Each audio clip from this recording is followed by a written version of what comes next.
Hi hello ಎಲ್ರಿಗೂ ನಮಸ್ಕಾರ. ನಾನು ನಿಮ್ಮ ಪ್ರೀತಿಯ ರೂಪಿಕಾ ಮಾತಾಡ್ತಾ ಇದ್ದೀನಿ.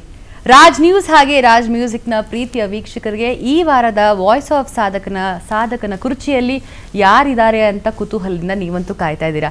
ಈ ಊರ ಇಂಟ್ರಡಕ್ಷನ್ ಮಾಡೋಕ್ಕೆ ನಾನಂತೂ ಸಿಕ್ಕಾಪಟ್ಟೆ ಎಕ್ಸೈಟೆಡ್ ಆಗಿದ್ದೀನಿ. ತುಂಬ ಒಂಥರ ಭಯ ಕೂಡ ಆಗ್ತಿದೆ. ಫಸ್ಟ್ ಟೈಮ್ ಒಂದು ಪಾಡ್ಕಾಸ್ಟ್ ಮಾಡ್ತಿರ್ಬೇಕಾದ್ರೆ ಇವ್ರ ಮುಂದೆ ಕೂತ್ಕೊಳ್ಳೋಕ್ಕೆ ಭಯ ಅಂತ ಹೇಳ್ಬೋದು, ಭಯಕ್ಕಿಂತ ಗೌರವ ಜಾಸ್ತಿ ಅಂತ ಹೇಳ್ಬೋದು.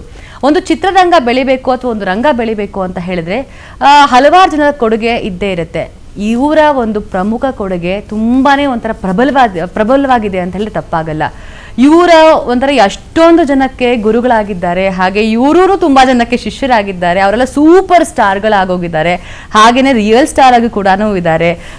ಆ್ಯಂಡ್ ಇವ್ರ ಬಗ್ಗೆ ಹಲವಾರು ವರ್ಣನೆಗಳು ಕೊಡ್ಬೋದು. ನೋಡೋಕ್ಕೆ ತುಂಬಾನೇ ಒಂಥರ ಏನು ಸ್ಫುರದ್ರೂಪಿ ಯುವಕಂತರಾನೇ ಕಾಣ್ತಿರ್ತಾರೆ. Age is just a number ಅಂತ ಇವರ ಒಂದು ಡೈರಿನಲ್ಲಿ ಇರುತ್ತೆ.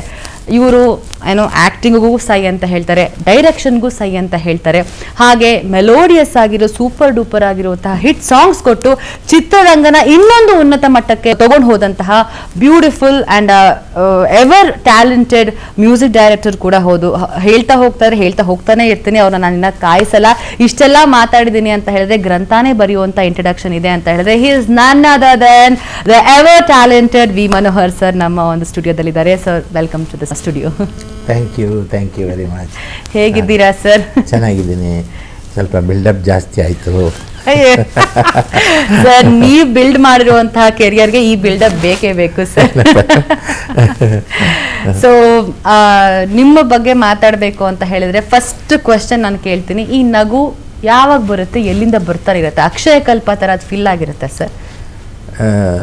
ಎದುರುಗಡೆ ಇರೋರು ಒಳ್ಳೆ ಮನಸ್ಸಿನವರಾದಾಗ ಈ ತನ್ನಿಂತಾನೇ ಒಳ್ಳೆ ನಗು ಬರುತ್ತೆ. ಅಂದ್ರೆ ಆಕ್ಟಿಂಗ್ ಅಂತಲ್ಲ, ಒಂಥರ ಮನಸ್ಸಿಂದ ಬರುತ್ತೆ. ಬಿಕಾಸ್ ನಾನು ನಿಮ್ಮನ್ನ ತುಂಬಾ ವರ್ಷಗಳಿಂದ ನೋಡ್ಕೊಳ್ತಾ ಬರ್ತಾ ಇದ್ದೀನಿ. ಯಾವತ್ತಿದ್ರು ಮನೋಹರ್ ಸರ್ ನಲ್ಲಿ ಸಿಟ್ ಅನ್ನೋದು ನೋಡಿಲ್ಲ. ಅದು ನಿಮ್ಮ ಮನೆಯವ್ರನ್ನ ನೋಡಿರ್ತಾರೆ 100%, ಆದ್ರೆ ಪ್ರೊಫೆಷನಲಿ ನೀವು ಅದನ್ನ ಯಾವತ್ತೂ ಕಲ್ಟಿವೇಟ್ ಮಾಡ್ಕೊಂಡಿಲ್ವಲ್ಲ ಸರ್? ಈ ಒಂದು ಪಾಸಿಟಿವ್ ಎನರ್ಜಿಗೆ ನಿಮ್ಗೆ ಹೆಂಗ್ ಸಾಧ್ಯ ಆಯ್ತು? ಇಲ್ಲ, ಮೊದಲೆಲ್ಲ ಸಿಟ್ಟು ಬರ್ತಾ ಇತ್ತು. ನಾನು ಮ್ಯೂಸಿಕ್ ಮಾಡ್ತಿದ್ದಾಗ ದೊಡ್ಡ ಆರ್ಕೆಸ್ಟ್ರಾ ಇರ್ತಿತ್ತಲ್ಲ, ಆ ಟೈಮಲ್ಲಿ ಯಾರಾದರೂ ಒಬ್ಬರು ಮಿಸ್ಟೇಕ್ ಮಾಡಿದಾಗ ಸಿಟ್ಟು ಬರೋದು. ಯಾಕಂದರೆ ನಮ್ಮ ಇಷ್ಟೇ ಅವಧಿಯಲ್ಲಿ ನಾವು ರೆಡಿ ಮಾಡಿ ಕೊಡಬೇಕು, ಇಲ್ಲಾಂದರೆ ಸ್ಟುಡಿಯೋ ಮೀಟ್ರ್ ಹೋಗ್ತಾ ಇರುತ್ತೆ. ಆವಾಗೆಲ್ಲ ಸಿಟ್ಟು ಬರ್ತಿತ್ತು. ಆಮೇಲೆ ನಾನು ಡೈರೆಕ್ಷನ್ ಮಾಡಿದಾಗ ಕಲಾವಿದರು ತಪ್ಪು ಮಾಡಿದಾಗ ಅವಾಗ ರೀಲ್ ಇತ್ತು, ಇವಾಗಿನ ಥರ ಡಿಜಿಟಲ್ ಅಲ್ಲ, ನೆಗೆಟಿವ್. ಒಂದೊಂದು ಕ್ಯಾನ್ ಹೋಗ್ತಿದ್ದಾಗೇನೆ ನಮ್ಗೆ ಪ್ರೊಡ್ಯೂಸರ್ ಪಿಸ್ತೂಲ್ ಹಿಡ್ಕೊಂಡು ಥರ ಅಂದರೆ ನಮ್ಗೆ ಅನ್ಸೋದು. ಪಾಪ ಆ ಥರದವ್ರು ಸಿಕ್ಕಿಲ್ಲ. ಆದರೆ ನಮಗೆ ಆ ಟೆನ್ಷನಲ್ಲಿ ಬೈದಿದ್ದು. ನನಗೆ ಬಹುಶಃ ನಾನು ಸ್ವಲ್ಪ ನಾನು ತಿದ್ಕೊಂಡಿದ್ದಂದರೆ ಮಜಾ ಟ್ಯಾಕ್ಸಿಗೆ ಬಂದಮೇಲೆ. ಯಾಕೆ ಆಯ್ತಂತಂದರೆ ಸೃಜನ್ ಅವರು, ಅವರ ತಾಳ್ಮೆ ನೋಡಿ, ಅವ್ರು ನನಗಿಂತ ಚಿಕ್ಕವರು. ಆದರೆ ನನಗೆ ಆ ಒಂದು ಬಟ್ಲರ್ ರೋಲ್ ಕೊಟ್ಟು ಅದೇ ನಾನು ಸೈಕಲ್ ಹೊಡಿತಿದ್ದಾಗ ನಿಮ್ಗೆ ಗೊತ್ತಾ, ಮಜಾ ಟ್ಯಾಕ್ಸಿಯಲ್ಲಿ ನನಗೆ ಸೈಕಲ್ ಅವಾರ್ಡ್ ಬಂತು. ಅಂದರೆ ಅಷ್ಟು ಸೈಕಲ್ ಹೊಡಿತಿದ್ದೆ. ಆವಾಗ ಸುಜಾ ಕೋಪ ಮಾಡ್ತಿರ್ಲಿಲ್ಲ. ಅಣ್ಣ ಕೂಲಾಗಿ ತಗೊಳ್ಳಿ, ಟೆನ್ಷನ್ ತಗೋಬೇಡಿ ಅಂತ ಹಿಂಗೆ. ನನಗೆ ಈ ಅವ್ರ ಥರ ಮೆಮರಿ ಪವರ್, ಅಷ್ಟು ಪೇಜ್ಗಟ್ಟಲೆ ಡೈಲಾಗು ನಮಗೆ ಅಂದರೆ ಆ್ಯಕ್ಟಿಂಗ್ ಎಲ್ಲ ಮಾಡೋ ಆಸಕ್ತಿನೇ ಇರಲಿಲ್ಲ. ಹಾಗಾಗಿ ಒಂಥರ ರಿಲ್ಯಾಕ್ಸ್ ಆಗಿದ್ದವನು ಮ್ಯೂಸಿಕ್ ಮಾಡಿಕೊಂಡು. ಇದು ಇದ್ದಕ್ಕಿದ್ದಾಗ ಒಂದು ಆ್ಯಕ್ಟಿಂಗು, ಅದು ಸ್ಟೇಜಲ್ಲಿ ಕ್ಯಾಮ್ರಾ ಮುಂದೆ ತಪ್ಪಾದರೆ ಬೇರೆಯವ್ರಿಗೆ ತೊಂದರೆ ಆಗುತ್ತೆ ಅಂತ, ಪಕ್ಕದ ಕಲಾವಿದರಿಗೆ ತೊಂದರೆ ಆಗುತ್ತಲ್ವ, ಇದೆಲ್ಲ ನೆನೆಸ್ಕೊಂಡು ಟೆನ್ಷನ್ ಮಾಡ್ಕೊಳ್ತಿದ್ದೆ. ಆವಾಗ ಅವರು ಅಷ್ಟು ತಾಳ್ಮೆಯಿಂದ ಇದು ಮಾಡೋದಲ್ಲ. ಇವರು ಇಷ್ಟೆಲ್ಲ ನಮ್ಮೆಲ್ಲ ಕಲಾವಿದರನ್ನ ಇಷ್ಟೊಂದು ನಿಭಾಯಿಸಿ ಸಹನೆಯಿಂದ ಇರ್ತಾರಲ್ಲ, ನಾನು ಹಿಂಗೆ ಇರಬೇಕು ಅಂದ್ಕೊಂಡು ಅಲ್ಲಿಂದ ಸ್ವಲ್ಪ ಚೇಂಜ್ ಆಗ್ತಾ ಬಂದು ನಾನು ಸ್ವಲ್ಪ ಈಗ ಹೇಳ್ತಾರೆ ಸ್ಟುಡಿಯೋದಲ್ಲಿ, ಈಗ ಸಿಂಗರ್ಸು ಒಂದು ಟೇಕ್ ಮೇಲೆ ಟೇಕ್ ತಗೊಳ್ತಾ ಇದ್ದರೆ ಪ್ರೊಡ್ಯೂಸರ್ ಅಥವಾ ಇನ್ಯಾರು ಹೇಳ್ತಾರೆ, ಏನು ಸರ್ ಇಷ್ಟೊಂದು ಪೇಷನ್ಸ್ ನಿಮಗೆ ಅಂತ. ಒಂದೊಂದು ಗಂಟೆ 2 ಗಂಟೆ ಕೆಲವರು ಹಾಡ್ತಾರೆ. ಯಾಕಂದರೆ ನಾನು ಅವಕಾಶ ಕೊಡೋದೇ ಹೊಸಬರಿಗೆ. ನನಗೇನಂತಂದರೆ ಹೊಸಬರಲ್ಲಿ ಹೊಸ ವಾಯ್ಸ್ ಸಿಗುತ್ತೆ ನನಗೆ. ಅವರು ತುಂಬ ಹೊತ್ತು ಹಾಡ್ತಾ ಇದ್ದಾಗ ನಾನು ಆಯಿತು ತಪ್ಪು ಮಾಡಿದಾಗಲ್ಲ ಇನ್ನೊಂದು ಈ ಥರ ಹೇಳ್ಕೊಂಡು ಆವಾಗ ನನಗೆ ಸ್ವಲ್ಪ ಆ ಪೇಷನ್ಸ್ ಬರ್ತಾ ಹೋಯ್ತು.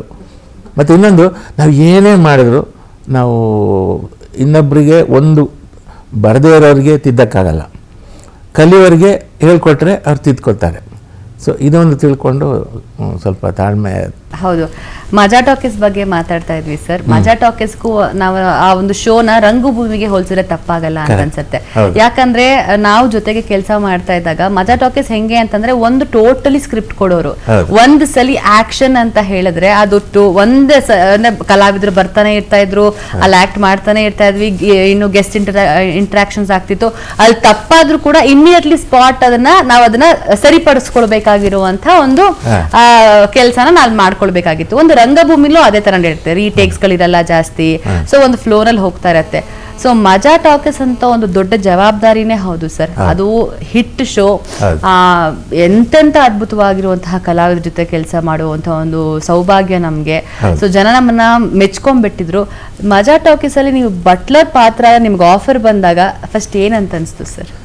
ಫಸ್ಟು ನನಗೆ ಇದು ಮಾಡ್ಬೋದಾ, ನಾನು ನನ್ನಿಂದ ಆಗತ್ತಾ ಅಂತ ಒಂದು ಬಂತು. ಆಮೇಲೆ ನಾನು ಬಟ್ಲರ್ ರೋಲ್ ಮಾಡಿದಾಗ ನಮಗೆ ನೆನಪಿಗೆ ಬರೋದು ಬಟ್ಲರ್ ರೋಲ್ ಈ ನರಸಿಂಹರಾಜು, ಮೆಹಮೂದು ಅವರೆಲ್ಲ ಮಾಡಿದಾರಲ್ಲ, ಥರ ಕಾಮಿಡಿಯನ್ ಆಗ್ಬಿಡ್ತೀನಿ ನಾನು, ಹಿಂಗೆಲ್ಲ ಬಂತು ಒಂದು ಅಳುಕು. ಆಮೇಲೆ ನೋಡೋಣ ಇದೊಂದು ಹೊಸ ಅನುಭವ. ಆಮೇಲೆ ಸುಜಾ ಅವರು ಹೇಳಿದ್ರು, ಇದು ಆ ಥರ ಅಲ್ಲ, ಇದು ಎಲ್ಲರೂ ಇಲ್ಲಿ ಕಾಮಿಡಿಯನ್ಸೇ, ನಾನು ಕಾಮಿಡಿಯನ್ನೇ, ನೀವು ಎಲ್ಲರೂ ಕಾಮಿಡಿಯನ್, ನಮಗೆ ಉದ್ದೇಶ ನಮ್ಮದು ನಗಿಸೋದು ಜನರನ್ನ ಅಂದಾಗ ನನಗೆ ಸರಿ, ಅದೊಂದು ಚಾಲೆಂಜ್ ಅದು.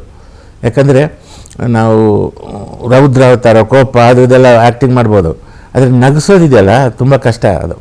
ಹೌದು, ತುಂಬಾ ಅದೊಂಥರ, ಅದಕ್ಕೆ ಹೇಳೋದು ಎಲ್ಲ ಎಮೋಷನ್ಸ್ನ ಸ್ವಲ್ಪ ಈಸಿಯಾಗಿ ಕ್ಯಾರಿ ಮಾಡ್ಬೋದು, ಆದರೆ ಇನ್ನೊಬ್ಬರನ್ನ ನಗಿಸ್ತೀವಿ ಗೊತ್ತಾ. ಮತ್ತೆ ಆ ಒಂದು ಶೋನಲ್ಲಿ ಫ್ಯಾಮಿಲಿ ಶೋ ಒಂದು ಜವಾಬ್ದಾರಿ ಇರುತ್ತೆ. ಅಲ್ಲಿ ಅದು ಕ್ಲೀಶೆ ಇರುವಂತಹ ಒಂದು, ನಾವು ಡಬಲ್ ಮೀನಿಂಗ್ ಜೋಕ್ಸ್ಗಳು ಹೇಳೋಕ್ಕಾಗಲ್ಲ, ತುಂಬಾ ರೆಪಿಟೆಡ್ ಆಗಿರುವಂಥ ಅಂದರೆ ಸಿಚುಯೇಷನಲ್ ಕಾಮಿಡಿಲಿ ನಾವು ಆ್ಯಕ್ಟ್ ಮಾಡಬೇಕಾಗತ್ತೆ. ಇದೆಲ್ಲ ಇಟ್ಕೊಂಡು ಆ್ಯಂಡ್ ಎಸ್ಪೆಷಲಿ ನಿಮ್ಮ ಪಾತ್ರ ಬಂತು ಅಂದರೆ ಎಂಟ್ರಿಗೆ ನಾವು ನಕ್ಬಿಡ್ತಾ ಇದ್ವಿ. ಮನೋಹರ್ ಸರ್ ಬರ್ತಿದ್ದಾರೆ ಅಂತ ಹೇಳಿದ್ರೆ ಅದೊಂದು ಆ ಕ್ಯೂಟ್ನೆಸ್ ನೀವು ನೋಡಿದ್ರೆ ಒಂದು ಯಾವುದೋ ಮುದ್ದಾಗಿರುವಂಥ, ಈಗಲೂ ಮಗುವಂತಹ ಮನಸ್ಸು, ಮಗುವಂತಹ ಒಂದು ವ್ಯಕ್ತಿತ್ವ ಇರುವಂತಾನೆ ವ್ಯಕ್ತಿ ಅಂತ ನಾ ಹೇಳೋದು. ಸೊ ಇಷ್ಟೆಲ್ಲ ನೀವು ಇನ್ನಸೆನ್ಸ್ ಇಂದ ಇಷ್ಟೊಂದೆಲ್ಲ ನೀವು ತಾಳ್ಮೆಯಿಂದ ಇದ್ರಿ. ಆದರೆ ಫಸ್ಟ್ ಇಂಡಸ್ಟ್ರಿಗೆ ನೀವು ಬರ್ತಿರಲ್ಲ ಸರ್, ಹಾರ್ಮೋನಿಯಂ ನಿಮಗೆ ವೆಲ್ಕಮ್ ಮಾಡಿದ್ದು ಯಾವಾಗ ಸರ್? ಬಹುಶಃ ನಾನು ಸಾಹಿತ್ಯ ಬರಿತಾ ಇರುವಾಗಲೇ ನನಗೆ ಈ ಸಂಗೀತದ ಆಸಕ್ತಿ ಆಯಿತು. ಆವಾಗ ಹಾರ್ಮೋನಿಯಂ ಕಲಿಯೋಕ್ಕೆ ಸೇರಿಕೊಂಡೆ ಚಾಮರಾಜಪೇಟೆಯಲ್ಲಿ, ಜಯಮನ್ ರಾವ್ ಅಂತ ಅವ್ರ ಹತ್ರ ಸೇರಿಕೊಂಡೆ. ಆಮೇಲೆ ಡಿಸ್ಕಂಟಿನ್ಯೂ ಆಯಿತು. ಆಮೇಲೆ ಈ ಸಾಧನಾ ಸ್ಕೂಲು ನಮ್ಮ ಮಂಜುಳಾ ಗುರು ಅವ್ರದ್ದು, ಅಲ್ಲಿ ಫಸ್ಟ್ ಬ್ಯಾಚ್ ಸ್ಟೂಡೆಂಟ್ ನಾನು, ಕೀಬೋರ್ಡ್ ಸ್ಟೂಡೆಂಟು. ಅಲ್ಲಿ ಕಲಿತು 6 ತಿಂಗಳಿಗೆ ನಾನು ಮ್ಯೂಸಿಕ್ ಡೈರೆಕ್ಟರ್ ಆದೆ. ನಾನು ಕನಸು ಮನಸ್ಸಲ್ಲೂ ಎಣಿಸಿರಲಿಲ್ಲ, ನಾನು ಸಂಗೀತ ನಿರ್ದೇಶಕ ಆಗುವ ಆಸೆಯೂ ಇರಲಿಲ್ಲ. ಇದು ಹೇಗಾಯ್ತು ಅಂತಂದರೆ, ನನ್ನ ರೂಮ್ಮೇಟು LN ಶಾಸ್ತ್ರಿ ಅವರು, ನಾವು ಹಂಸಲೇಖ ಸರ್ ಹತ್ರ ಶಿಷ್ಯವೃತ್ತಿ ಮಾಡ್ತಿದ್ದಾಗ ಶಾಸ್ತ್ರಿ ಟ್ರ್ಯಾಕ್ ಆಡ್ತಾಯಿದ್ರು. ಆವಾಗ ಅವರು ಒಂದು ದಿವಸ ಹೇಳಿದ್ರು, ಮನೋಹರ್ ನಿಮ್ಮ ರೂಮಲ್ಲಿ ಜಾಗ ಇದ್ದರೆ ನಾನು ಇರಲ್ಲ ಅಂತ. ನಾನು ಮಂಡ್ಯದಿಂದ ಬರಬೇಕು ಪ್ರತಿದಿನ ಅಂತ. ಅವ್ರು ಬೈಕಲ್ಲಿ ಬರ್ತಿದ್ರು ಮಂಡ್ಯದಿಂದ. ಆವಾಗ ಸಿಂಗಲ್ ದಾರಿ, ಆವಾಗ ರೋಡು ಸರಿ ಇರಲಿಲ್ಲ, ಮೈಸೂರು ಟು ಬ್ಯಾಂಗ್ಳೂರು ಆ ಥರ ಬರ್ತಾಯಿದ್ರು. ಅದಕ್ಕೆ ಅವರು, ನಾನು ಆಯಿತು ಬನ್ನಿ ನಮ್ಮ ರೂಮಲ್ಲಿ ಇರಿ ಅಂತ. ಅದು ಚಿಕ್ಕ ರೂಮ್, ಅದು ಕಾವೇರಿ ನಗರ ಅಂತ ಒಂದು ಏರಿಯಾ ಇದೆ ಅಲ್ಲಿ. ಹಾಗೆ ಆವಾಗ ಜೊತೆಯಲ್ಲಿ ಹೋಗ್ತಾಯಿದ್ವಿ ನಾವು, ಅವ್ರ ಬೈಕಲ್ಲಿ ಕೂತ್ಕೊಂಡು ನಾನು ಸ್ಟುಡಿಯೋಗೆ ಹೋಗ್ತಾಯಿದ್ದೆ. ಆವಾಗ ನನಗೆ ಬಹುಶಃ ನನ್ನ ಹೈಸ್ಕೂಲು PUC ಆ ಟೈಮಲ್ಲೇ ಒಳ್ಳೊಳ್ಳೆ ಟ್ಯೂನ್ಸ್ ಬರೋದು ನನಗೆ. ಆದರೆ ಅದನ್ನು ರೆಕಾರ್ಡ್ ಮಾಡೋಕ್ಕೆ ನಮಗೆ ಆ ಕಾಲದಲ್ಲಿ ಸೌಲಭ್ಯ ಇರಲಿಲ್ಲ. ಆಮೇಲೆ ಸಂಗೀತ ಗೊತ್ತಿಲ್ಲಲ್ಲ, ಸ್ವರದಲ್ಲಿ ಬರ್ಕೊಳ್ಳೋಣ ಅಂದರೆ ನನಗೆ ಸ್ವರ ಅನ್ನೋದೇ ಗೊತ್ತಿರಲಿಲ್ಲ. ಏನೋ ಟ್ಯೂನ್ ಬರೋದು. ಈ ಫೋಕ್ ಸಿಂಗರ್ಸ್ ಇರ್ತಾರೆ ನೋಡಿ, ಫೋಕ್ ಸಿಂಗರ್ಸು ಆ್ಯಕ್ಚುಲಿ ಅವರಿಗೆ ಅಕ್ಷರಾಭ್ಯಾಸವೂ ಇರಲ್ಲ, ಆದರೆ ಅವ್ರು ಚೆನ್ನಾಗಿ ಹಾಡು ಕಟ್ಟಿ ಹಾಡ್ತಾರಲ್ಲ, ಅದೇ ಥರ ನನಗೆ ಒಳ್ಳೊಳ್ಳೆ ಟ್ಯೂನ್. ಅವಾಗ ಏನು ಮಾಡ್ತಿದ್ದೆ ನಾನು, ಡಮ್ಮಿ ಲೈನ್ಸ್ ಬರ್ಕೊಂಡು, ನನಗೆ ಸಾಹಿತ್ಯ ಆಸಕ್ತಿ ಜಾಸ್ತಿ. ಎಲ್ಲ ಇದನ್ನು ಓದ್ತಿದ್ದೆ ನಾನು. G. S. ಶಿವರುದ್ರಪ್ಪ ಅವ್ರದ್ದು ತುಂಬ ಫೇವ್ರೇಟ್ ನನಗೆ. ಆಮೇಲೆ KS ನರಸಿಂಹಸ್ವಾಮಿ, ಮೈಸೂರು ಮಲ್ಲಿಗೆ, ಅದು ನನಗೆ ತುಂಬ ಇಷ್ಟವಾದ ಹಾಡುಗಳು. ಆಮೇಲೆ ಬೇಂದ್ರೆ ಅವ್ರದ್ದು ಕಡಿಮೆ ಓದ್ತಿದ್ದೆ. ಕುವೆಂಪು ಅವರೆಲ್ಲ ಅಷ್ಟು ಪ್ರಬುದ್ಧತೆ ಇರಲಿಲ್ಲ ನನಗೆ. ಆಮೇಲೆ ಜಿ ಪಿ ರಾಜರತ್ನ ನಮಗೆ ತುಂಬ ಇಷ್ಟ. ಆವಾಗ ಸುಧಾ ಪತ್ರಿಕೆಯಲ್ಲೆಲ್ಲ ಸಾಹಿತ್ಯ ಬರ್ತಾ ಇತ್ತು, ಅದೆಲ್ಲ ಓದ್ತಿದ್ದೆ. ನನಗೆ ಓದೋ ಹವ್ಯಾಸ ನಮ್ಮ ಅಪ್ಪನಿಂದ ಬಂದಿದ್ದು. ಅಪ್ಪ ನನಗೆ ಪ್ರಚೋದನೆ ಮಾಡಿ ಚಂದಮಾಮ, ಬಾಲಮಿತ್ರ ಇಂಥ ಇದು, ಆಮೇಲೆ ಆವಾಗ ನಮ್ಮ ಮನೆಗೆ ಜನಪ್ರಗತಿ, ಪ್ರಜಾಮತ, ಪ್ರಪಂಚ ಇಂಥ ಪತ್ರಿಕೆಗಳೆಲ್ಲ ತಂದು ನನಗೆ ಓದಿಸ್ತಿದ್ರು. ಯಾವ ಏಜಲ್ಲಿ ಸರ್ ಇದಂದ್ರೆ? ನನ್ನ 4ನೇ ವಯಸ್ಸಲ್ಲಿ. ಯಾಕಂದರೆ ನನ್ನ 4ನೇ ವಯಸ್ಸಿಗೆ ಅವರು ನನಗೆ ಓದೋ ಅಭ್ಯಾಸ ಮಾಡಿಸಿದ್ರು. ಆಮೇಲೆ ಚಂದಮಾಮ ಬಾಲಮಿತ್ರದಲ್ಲಿ ಬರ್ತಾ ಇದ್ದ ಚಿತ್ರ ತೋರಿಸಿ, ಅದೇನಂತಂದರೆ ನಾನು ಚಿತ್ರ ಬರೆಯೋದನ್ನು ಅವರು ಗಮನಿಸಿದರು. ಹೇಗೆ ಅಂದರೆ ನಮ್ಮ ಅಕ್ಕ ಹೋಮ್ವರ್ಕ್ ಮಾಡಿಕೊಂಡು ಅಲ್ಲಿ ಕೊಡ್ತಿದ್ದ ಡ್ರಾಯಿಂಗನ್ನು ಮನೆಗೆ ಬಂದವಳು ಮಾಡ್ತಾಯಿದ್ಲು. ಆಗ ಅದನ್ನು ನೋಡಿ ನಾನು ಮಾಡ್ತಾಯಿದ್ದೆ.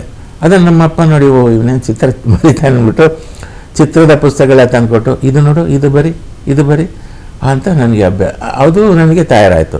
ಆದರೆ ಅವರು ಉಳಿಲಿಲ್ಲ. ಒಂದು 2 ವರ್ಷ ಆದಮೇಲೆ ನನಗೆ ಕಾರ್ಟೂನಿಸ್ಟ್ ಆಗಿ ಕೂಡ ತುಂಬಾನೇ ಒಂದಷ್ಟು ಆರ್ಟ್ ಮಾಡಿದ್ರಿ ನೀವು. ಹೌದು, ನಾನು ಜನವಾಣಿಯಲ್ಲಿ ಕಾರ್ಟೂನಿಸ್ಟ್ ಆಗಿ ಕೆಲಸ ಮಾಡಿದೆ.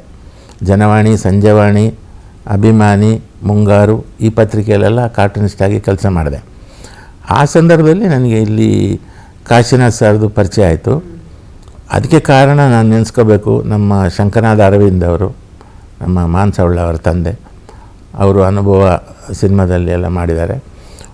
ಅವರು ಒಂದು ದಿವಸ ನಮ್ಮ ಪತ್ರಿಕೆ ಆಫೀಸಿಗೆ ಬಂದರು. ಅವ್ರನ್ನ ಹಿಂದೆ ಸ್ವಲ್ಪ ದಿವಸ ಹಿಂದೆ ಅಪರಿಚಿತ ಸಿನಿಮಾದಲ್ಲಿ ನಾನು ನೋಡಿದ್ದೆ. ನೋಡಿ ಒಂಥರ ರೋಮಾಂಚನ ಆಯಿತು. ಆವಾಗ ಸಿನಿಮಾಕ್ಕೆ ಸೇರಬೇಕು ಅಂತ ತುಂಬ ತವಕ ಇದು ಅದೆಲ್ಲ ಇತ್ತು ನನಗೆ. ಇವ್ರು ಸಿಕ್ಕಿದ್ರಲ್ಲ, ಅವ್ರನ್ನ ಬಿಡಲೇ ಇಲ್ಲ. ಆಮೇಲೆ ನನಗೆ ಕಾಶಿನಾಥ್ ಸರ್ನ ಪರಿಚಯ ಮಾಡಿಕೊಡಿ ಅಂತ. ಸೊ ಅವ್ರ ಮನೆಗೆ ಅವಾಗೆಲ್ಲ ಫೋನೆಲ್ಲ ಇರಲಿಲ್ಲ. ಒಬ್ಬರನ್ನ ಮೀಟ್ ಮಾಡಬೇಕಂದ್ರೆ ಮನೆಗೇ ಹೋಗಬೇಕು, ಮನೆಗೆ ಹೋಗಿ ಹೇಳಿ ಬರಬೇಕು. ಆ ಥರ ಎಲ್ಲ ಇದು ಮಾಡಿಕೊಂಡು ಮನೋಹರ್ ಸರ್ ಜೊತೆ ಮಾತಾಡ್ತಾ ಹೋಗ್ತಾರೆ, ಸಮಯ ಹೋಗೋದೇ ಗೊತ್ತಾಗಲ್ಲ. ಇನ್ನಷ್ಟು ಮಾತುಕತೆನ ಮುಂದುವರ್ಸೋಣ, ಆದರೆ ಅದಕ್ಕಿಂತ ಮುಂಚೆ ಸಣ್ಣ ಬ್ರೇಕ್. ಅಲ್ಲಿಂದ ಸುಂದರನಾಥ್ ಸುವರ್ಣ ಅವ್ರ ಪರಿಚಯ ಆಯಿತು. ಸುಂದರನಾಥ್ ಸುವರ್ಣ ಅವರು ನನಗೆ ಅನುಭವ ಇವರು ಕಾಶಿ ಸರ್ ಮಾಡುವಾಗ ಅವರಿಗೆ ಹೇಳಿದರು, ಮನೋಹರ್ ಅಂತ ಇದ್ದಾನೆ, ಚೆನ್ನಾಗಿ ಹಾಡೆಲ್ಲ ಬರೀತಾನೆ ಅಂತ. ಹಾಗೆ ಅನುಭವ ಸಿನಿಮಾಕ್ಕೆ ಕಾಶಿ ಸರ್ ಕರೆಸಿದರು. ಟ್ಯೂನಿಗೆಲ್ಲ ಬರಿತೀರೇನ್ರಿ ಅಂತ. ಬರಿತೀನಿ ಸರ್, ಊರಲ್ಲಿರುವಾಗ ನಾಟಕದಲ್ಲೆಲ್ಲ ಈ ತಮಿಳು ಹಿಂದಿ ಸಾಂಗ್ಸಿಗೆಲ್ಲ ನಾವು ಕನ್ನಡದಲ್ಲಿ ಬರಿತಿದ್ವಿ ಅಂತ. ಅಭ್ಯಾಸ ಇದೆ, ಮೀಟ್ರಿಗೆ ಬರೆದ ಅಭ್ಯಾಸ ಇದೆ ಅಂತ. ಸೊ ಹಾಗೆ ಹೋದೇ ಇದ್ದವರು ಅವರ ಜೊತೆಗಾರ. ಅದು ಫಸ್ಟ್ ಸಿಕ್ತ ಅವಕಾಶ. ಸೊ ಅಲ್ಲಿಂದ ಸಿನಿಮಾ ಇದಾಯಿತು. ಆ ಸಿನಿಮಾ ಜರ್ನಿ ಆದಮೇಲೆ ನಮಗೆ ಅನಂತನಾವಾಂತರ ಟೈಮಲ್ಲಿ ಉಪೇಂದ್ರ ಅವರು ಸಿಕ್ಕಿದ್ರು. ಉಪೇಂದ್ರ ಅವರು ನನ್ನ ಥರನೇ ಪ್ರಯತ್ನ ಮಾಡ್ತಾಯಿದ್ದವರು. ಒಂದು ಕ್ಯಾಸೆಟ್ ತಂದರು, ಕಾಶಿ ಅವರಿಗೆ ಕೊಟ್ಟರು. ಕಾಶಿ ಅವರು ಅದನ್ನು ಕೇಳಿ ನಮಗೆಲ್ಲ ಕೇಳಿಸಿದ್ರು. ಒಂದು ಕಾಮಿಡಿ ಡ್ರಾಮಾ ಅದು ನಮಗಿಷ್ಟ ಆಯಿತು. ಮತ್ತೆ ಕರೆಸಿದ್ವಿ, ಅಸಿಸ್ಟೆಂಟಾಗಿ ಅವರು ವರ್ಕ್ ಮಾಡಿದರು. ಹೀಗೆ ಜೊತೆಯಲ್ಲಿ ಓಡಾಡ್ತಿದ್ವಿ, ನಾನು, ಶಾಸ್ತ್ರಿ, ಉಪೇಂದ್ರ ಎಲ್ಲ ಓಡಾಡ್ತಿದ್ದಾಗ ನನಗೇನೇನು ಟ್ಯೂನ್ ಬರುತ್ತೋ ಉಪೇಂದ್ರ ಅವ್ರ ಹತ್ರ, ಶಾಸ್ತ್ರಿ ಹತ್ರ ಎಲ್ಲ ಹೇಳ್ತಿದ್ದೆ ನಾನು. ಶಾಸ್ತ್ರಿ ಈ ಟ್ಯೂನ್ ಆಗಿದೆ ಅಂತ. ಅವರು ಅದನ್ನು ಸ್ವರದಲ್ಲಿ ಬರ್ಕೊಳ್ಳೋರು. ಆಮೇಲೆ ಒಂದು ದಿವಸ ನಾವು ಆಲ್ಬಮ್ ಮಾಡೋಣ ಅಂತಂದರು. ಹಾಗೆ ಒಂದು ಕ್ಯಾಸೆಟ್ ಮಾಡಿದ್ವಿ ನಮ್ಮ ಖುಷಿಗೆ, ಓ ಕುಸುಮ ಬಾಲೆ ಅಂತ. ನಂದೇ ಸಾಹಿತ್ಯ ಸಂಗೀತ ನಮ್ಮದು. ಆವಾಗ ಸಾಧು ಕೀಬೋರ್ಡು ದೇವ, ಡ್ರಮ್ಮರ್ ದೇವ ಅವರೆಲ್ಲ ಅದರಲ್ಲಿ ವರ್ಕ್ ಮಾಡಿದರು. ಆಮೇಲೆ ತಬಲಾ ವೇಣುಗೋಪಾಲರಾಜು ಅವರು ವರ್ಕ್ ಮಾಡಿದರು. ಆ ಓ ಕುಸುಮ ಬಾಲೆಯಲ್ಲಿ 8 ಹಾಡು ಅಲ್ಲಿ ಹಂಸಲೇಖ ಸರ್ ಹತ್ರ ರಿಕ್ವೆಸ್ಟ್ ಮಾಡಿಕೊಂಡು ಅವ್ರ ಹತ್ರ ಹಾಡಿಸಿದ್ವಿ. ಹಂಸಲೇಖ ಸರ್ ಹಾಡಿದರು, ಲತಾ ಮೇಡಮ್ ಹಾಡಿದರು, ಶಾಸ್ತ್ರಿ ಹಾಡಿದರು. ಸೊ ಆ ಕ್ಯಾಸೆಟನ್ನು ನಾನು ಉಪ್ಪಿಗೆ ಕೊಟ್ಟಿದ್ದೆ. ಅವರಿಗೆ ಫಸ್ಟು ಒಂದು ಅವರ ಡೆಬ್ಯೂ ಸಿನಿಮಾ ಇದು ತರಲೆ ನನ್ನ ಮಗ ಅವ್ರು ಮಾಡುವಾಗ ನನ್ನ ಜೊತೆ ವರ್ಕ್ ಮಾಡಿ ಅಂತಂದರು. ಅದಕ್ಕೆ ಅಸಿಸ್ಟೆಂಟಾಗಿ ವರ್ಕ್ ಮಾಡಿದೆ ನಾನು. ಒಂದು ಶೆಡ್ಯೂಲಲ್ಲಿ ನಾನು ಅಸಿಸ್ಟೆಂಟ್ ಡೈರೆಕ್ಟ್ರು. ಆಮೇಲೆ ಶೆಡ್ಯೂಲ್ ಬೇಕಾಗಿ ಮ್ಯೂಸಿಕ್ ಮಾಡಬೇಕು. ಆ ಟೈಮಲ್ಲಿ ಉಪ್ಪು ಹೇಳಿದ್ರು, ಇದಕ್ಕೆ ನೀವೇ ಮ್ಯೂಸಿಕ್ ಮಾಡಿ ಅಂತ. ನನಗೆ ಭಯ ಆಗೋಯ್ತು. ನಾನು ಸ್ವರ ಎಲ್ಲ ಕಲ್ತಿಲ್ಲ, ಈಗ ಬೇಡ, ಸ್ವಲ್ಪ ದಿನ ಕಲಿ, ಮತ್ತು ನೀವು ಓ ಕುಸುಮ ಬಾಲೆ ಅಂತ ಆಲ್ಬಮ್ ಮಾಡಿದಿರಲ್ಲ ಅಂತಂದರು. ಅದು ನನ್ನ ಟ್ಯೂನು ಡಡ ಹಿಂಗೆ ಹೇಳ್ಕೊಂಡ್ರೆ ಅವರು ಸ್ವರದಲ್ಲಿ ಬರ್ಕೊಳ್ತಾರೆ, ಇದು ಹಾಗೆ ಮಾಡಿ ಅಂದರು. ಇನ್ನು ಬಿಡಲ್ಲ ಅವರು ಅಂದ್ಕೊಂಡು ಹೋಗಲಿ ಅಂತ ಒಪ್ಕೊಂಡಾದ್ಮೇಲೆ ಉಪೇಂದ್ರ, ಮುರಳಿ ಮೋಹನು, ನಾನು, ಎಲ್ ಎನ್ ಶಾಸ್ತ್ರಿ ಮತ್ತು ಡೋಲಕ್ ಜೆರಾಲ್ಡು ನಾವು ಸಂಧ್ಯಾ ಲಾಡ್ಜಲ್ಲಿ ರೂಮ್ ಹಾಕ್ಕೊಂಡು ಏನೇನು ಬರುತ್ತಾ ನಮಗೆ ಟ್ಯೂನು ಅವರಕ್ಕೆ ಉಪ್ಪಿ ಅದಕ್ಕೆ ಡಮ್ಮಿ ಬರ್ಕೊಂಡು ಎಲ್ಲ ಮಾಡಿ ಒಂದು ಹುಡುಗಾಟಿಕೆಯಲ್ಲಿ ತರಲೆ ನನ್ನ ಮಗ ಮ್ಯೂಸಿಕ್ ಮಾಡಿದ್ವಿ. ಅದು ಅದರಲ್ಲಿ ಒಂದು ಹಾಡು ಜಗ್ಗೇಶ್ ಅವ್ರ ಕೈಯಲ್ಲಿ ಹಾಡಿಸಿದೆ. ನಿನ್ನ ನಿನ್ನ ನಿನ್ನ ನಿನ್ನ ನಿನ್ನ ನಿನ್ನ ಜಾಡ್ಸಿ ಓದಿತ್ತೀನಿ ಅಂತ. ಈಗ್ಲೂ ಬೈಬಳದ ಸಾಂಗ್ ಬರ್ಬೇಕಾದ್ರೆ ಫಸ್ಟ್ ಇರುತ್ತದು. ನನ್ನ ಫಸ್ಟ್ ರೆಕಾರ್ಡಿಂಗ್ ಸಾಂಗ್ ಅದು, ಜಾಡಿಸಿ ಓದಿತೀನಿ. ಅದಾದಮೇಲೆ ಆ ಹಾಡು ಆ ಸಿನಿಮಾ ಆದಮೇಲೆ ಅವರು ಹೋಮ್ ಪ್ರೊಡಕ್ಷನ್ ಮಾಡೋಕ್ಕೆ ಹೊರಟರು, ಬಂಡ ನನ್ನ ಗಂಡ ಅಂತ. ಆಗ ಜಗ್ಗೇಶ್ ಹೇಳಿದ್ರು, ಮನೋಹರ್ ನೀನೇ ಮಾಡು ಈ ಪಿಕ್ಚರ್ಗೆ ಅಂತಂದರು. ಸರಿ, 2ನೇ ಸಿನಿಮಾ. ನನಗೇನಂತಂದರೆ ಡೈರೆಕ್ಟ್ರ್ ಆಗಬೇಕು, ಕತೆಗಳೆಲ್ಲ ಮಾಡಿಕೊಂಡು ಫಿಲ್ಮ್ ಡೈರೆಕ್ಷನ್ ಮಾಡಬೇಕು ಅಂತ. ಅದಕ್ಕೆ ನಾನು ಕಾಶಿನಾಥ್ ಸರ್ ಹತ್ರ ಸೇರಿಕೊಂಡಿದ್ದೆ. ಇದೇನಾಯಿತು, ಇಲ್ಲಿ 2ನೇ ಸಿನಿಮಾ ಮಾಡಿದ್ನ, ಆ ಹಾಡು ಹಿಟ್ಟಾಯಿತು, ಅಂತಿಂತ ಗಂಡು ನಾನಲ್ಲ. ಅದು ಹಿಟ್ಟಾದ ತಕ್ಷಣ ಎಲ್ಲ ಪ್ರೊಡ್ಯೂಸರ್ಸು ಜಗ್ಗೇಶ್ ಅವ್ರ ಹತ್ರ ಬಂದು ನಮ್ಗೊಂದು ಸಿನಿಮಾ ಮಾಡ್ಕೊಂಡು ನನಗೊಂದು ಸಿನಿಮಾ. ಆವಾಗ ಜಗ್ಗೇಶ್ ಅವರು ಏನಂದರು, ನನಗೆ ಎಲ್ಲ ಮ್ಯೂಸಿಕ್ ವಿಮಾನವರೇ ಮಾಡ್ತಾನೆ ಅಂತಂದರು.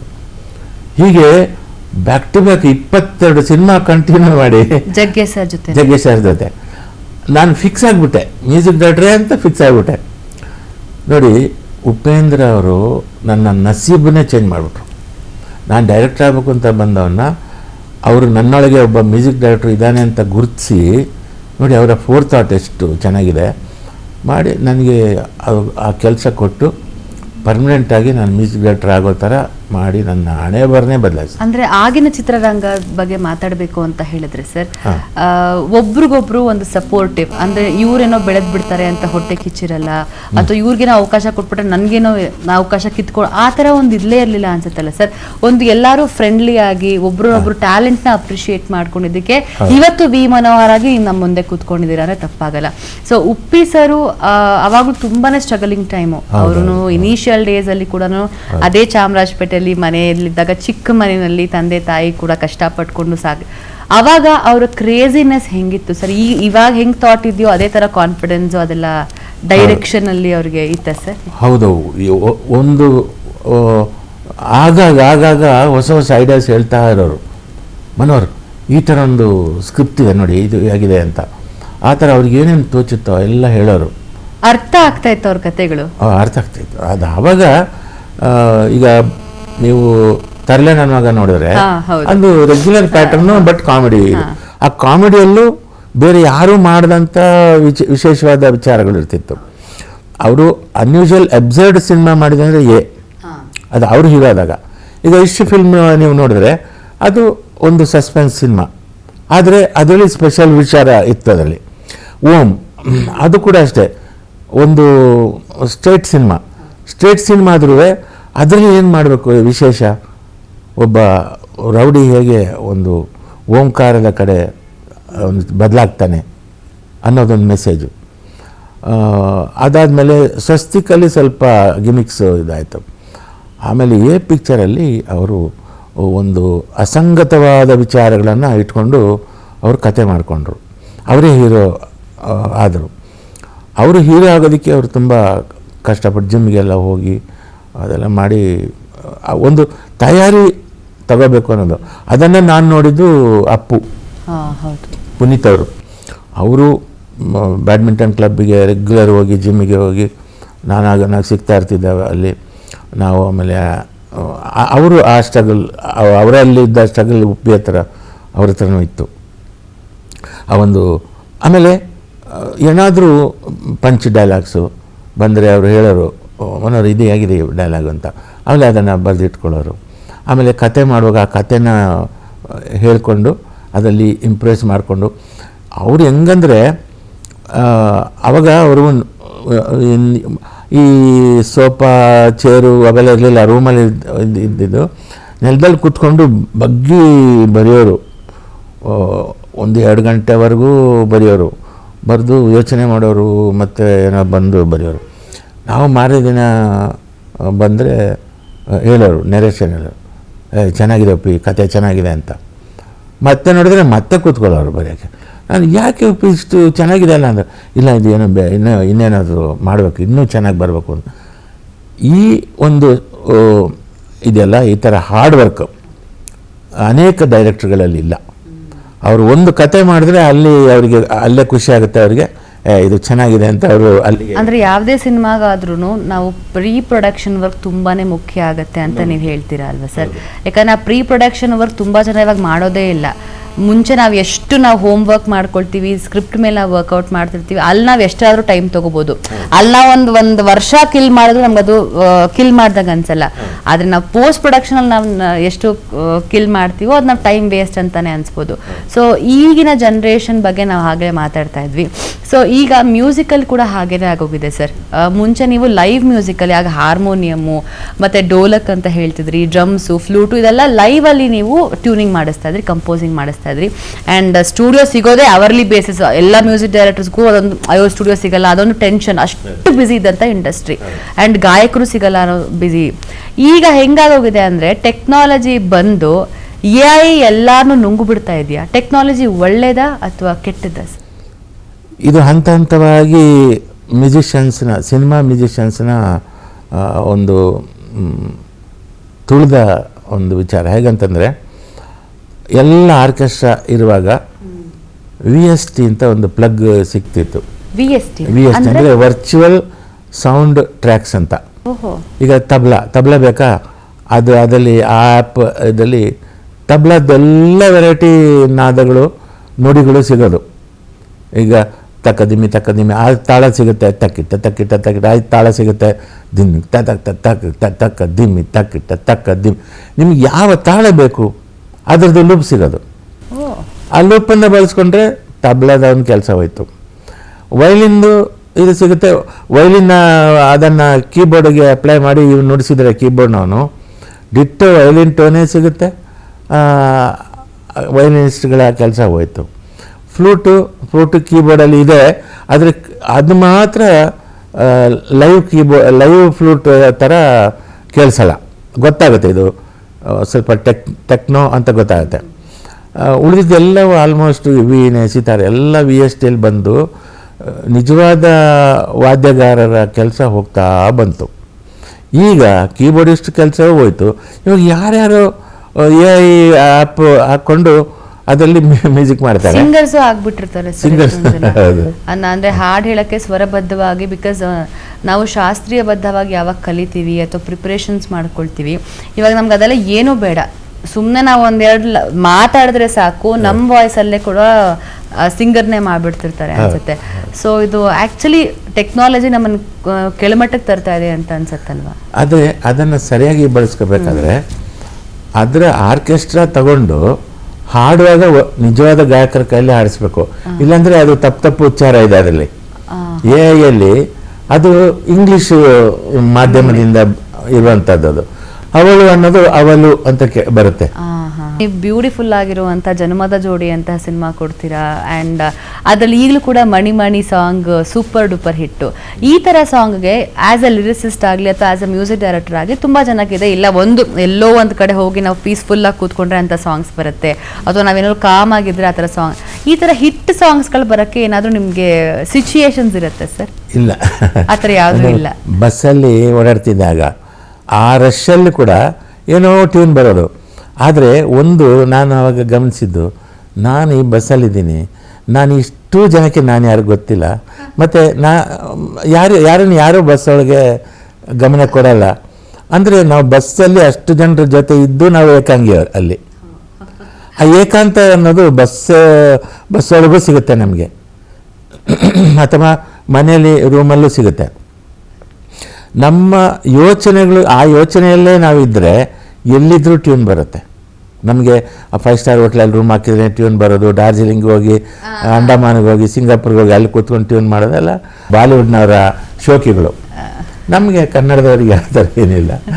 ಸೊ ನೀವು ವೆರಿ ಕ್ವಿಕ್ ಆಗಿ ಬರೆದಿರುವಂತಹ ಸಾಂಗ್ ಯಾವುದು? ತುಂಬ ಶಾರ್ಟ್ ಟೈಮಲ್ಲಿ ಬರೆದಿರುವಂತಹ ಸಾಂಗ್?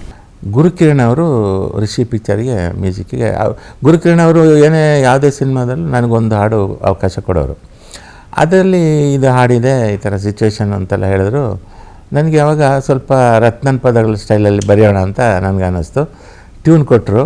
ಟ್ಯೂನ್ ತಾರ ರತ್ತ ತಾರ ರತ್ತ ತಾರ ರತ್ತ ತಾರ ನಾನು ಒತ್ತಾರೆ ಎದ್ಬಿಟ್ಟು ನಿನ್ನ ಮಾರೆ ನೋಡ್ಬಿಟ್ಟು ಕೈ ಕಟ್ಟಿ ನಿಲ್ತೀನಿ ಕಣೆ ಅಂತ ಒಂದು. ಯಾಕಂದರೆ ಒಂದು ಗಂಡ ಪ್ರೀತಿಯ ಹೆಂಡತಿಗೆ ಫಸ್ಟ್ ಅವಳನ್ನ ಎಬ್ಸ್ಬೇಕಾದ್ರೆ ಅವನು ಕಾಫಿ ಮಾಡಿ ಅವನು ಕಾಫಿ ಆ ಥರ ಒಂದು ಕಲ್ಪನೆಯಲ್ಲಿ ಬರೆದೆ. ಅದು ಆ ಟ್ಯೂನು ಕೇಳ್ತಾ ಕೇಳ್ತಾ ಕೇಳ್ತಾ ಕೇಳ್ತಾ ಒಂದು 20 ನಿಮಿಷದಲ್ಲಿ ಹಾಡು ಮುಗಿದೋಯ್ತು.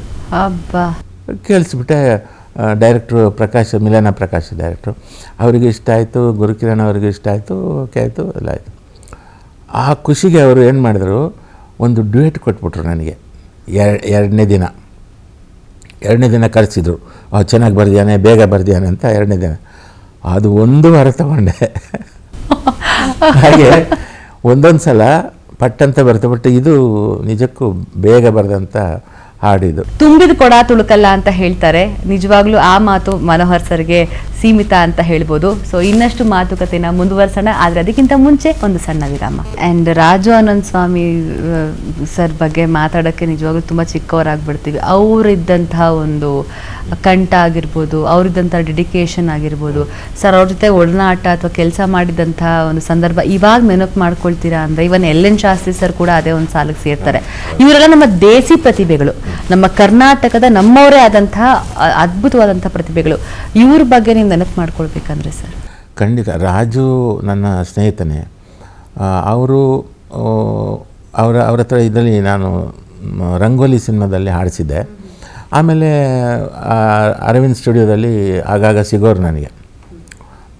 ಆಮೇಲೆ ಸ್ಟೇಜ್ ಪ್ರೋಗ್ರಾಮಲ್ಲಿ ರಾಜು ಹೆಂಗಂದರೆ ಹಾರ್ಮೋನಿಯಂ ಇಟ್ಕೊಂಡು ಎಲ್ಲರನ್ನ ನಗಿಸ್ಕೊಂಡು ಮತ್ತೆ BGMs ನುಡಿಸ್ಕೊಂಡು ಅಲ್ಲಿ ಡೈಲಾಗ್ ಮಾತಾಡಿಸ್ಕೊಂಡು ಅಲ್ಲಿಂದ ಎದ್ದು ಮ್ಯೂಸಿಷಿಯನ್ಸ್ ಹತ್ರ ಹೋಗಿ ಒಂದು ಸ್ಟೇಜಲ್ಲಿ ಎಷ್ಟು ಜನರಿಗೆ ಮನರಂಜನೆ ಕೊಡ್ತಿದ್ರು ಅಂದರೆ ಅಷ್ಟಿಷ್ಟಲ್ಲ.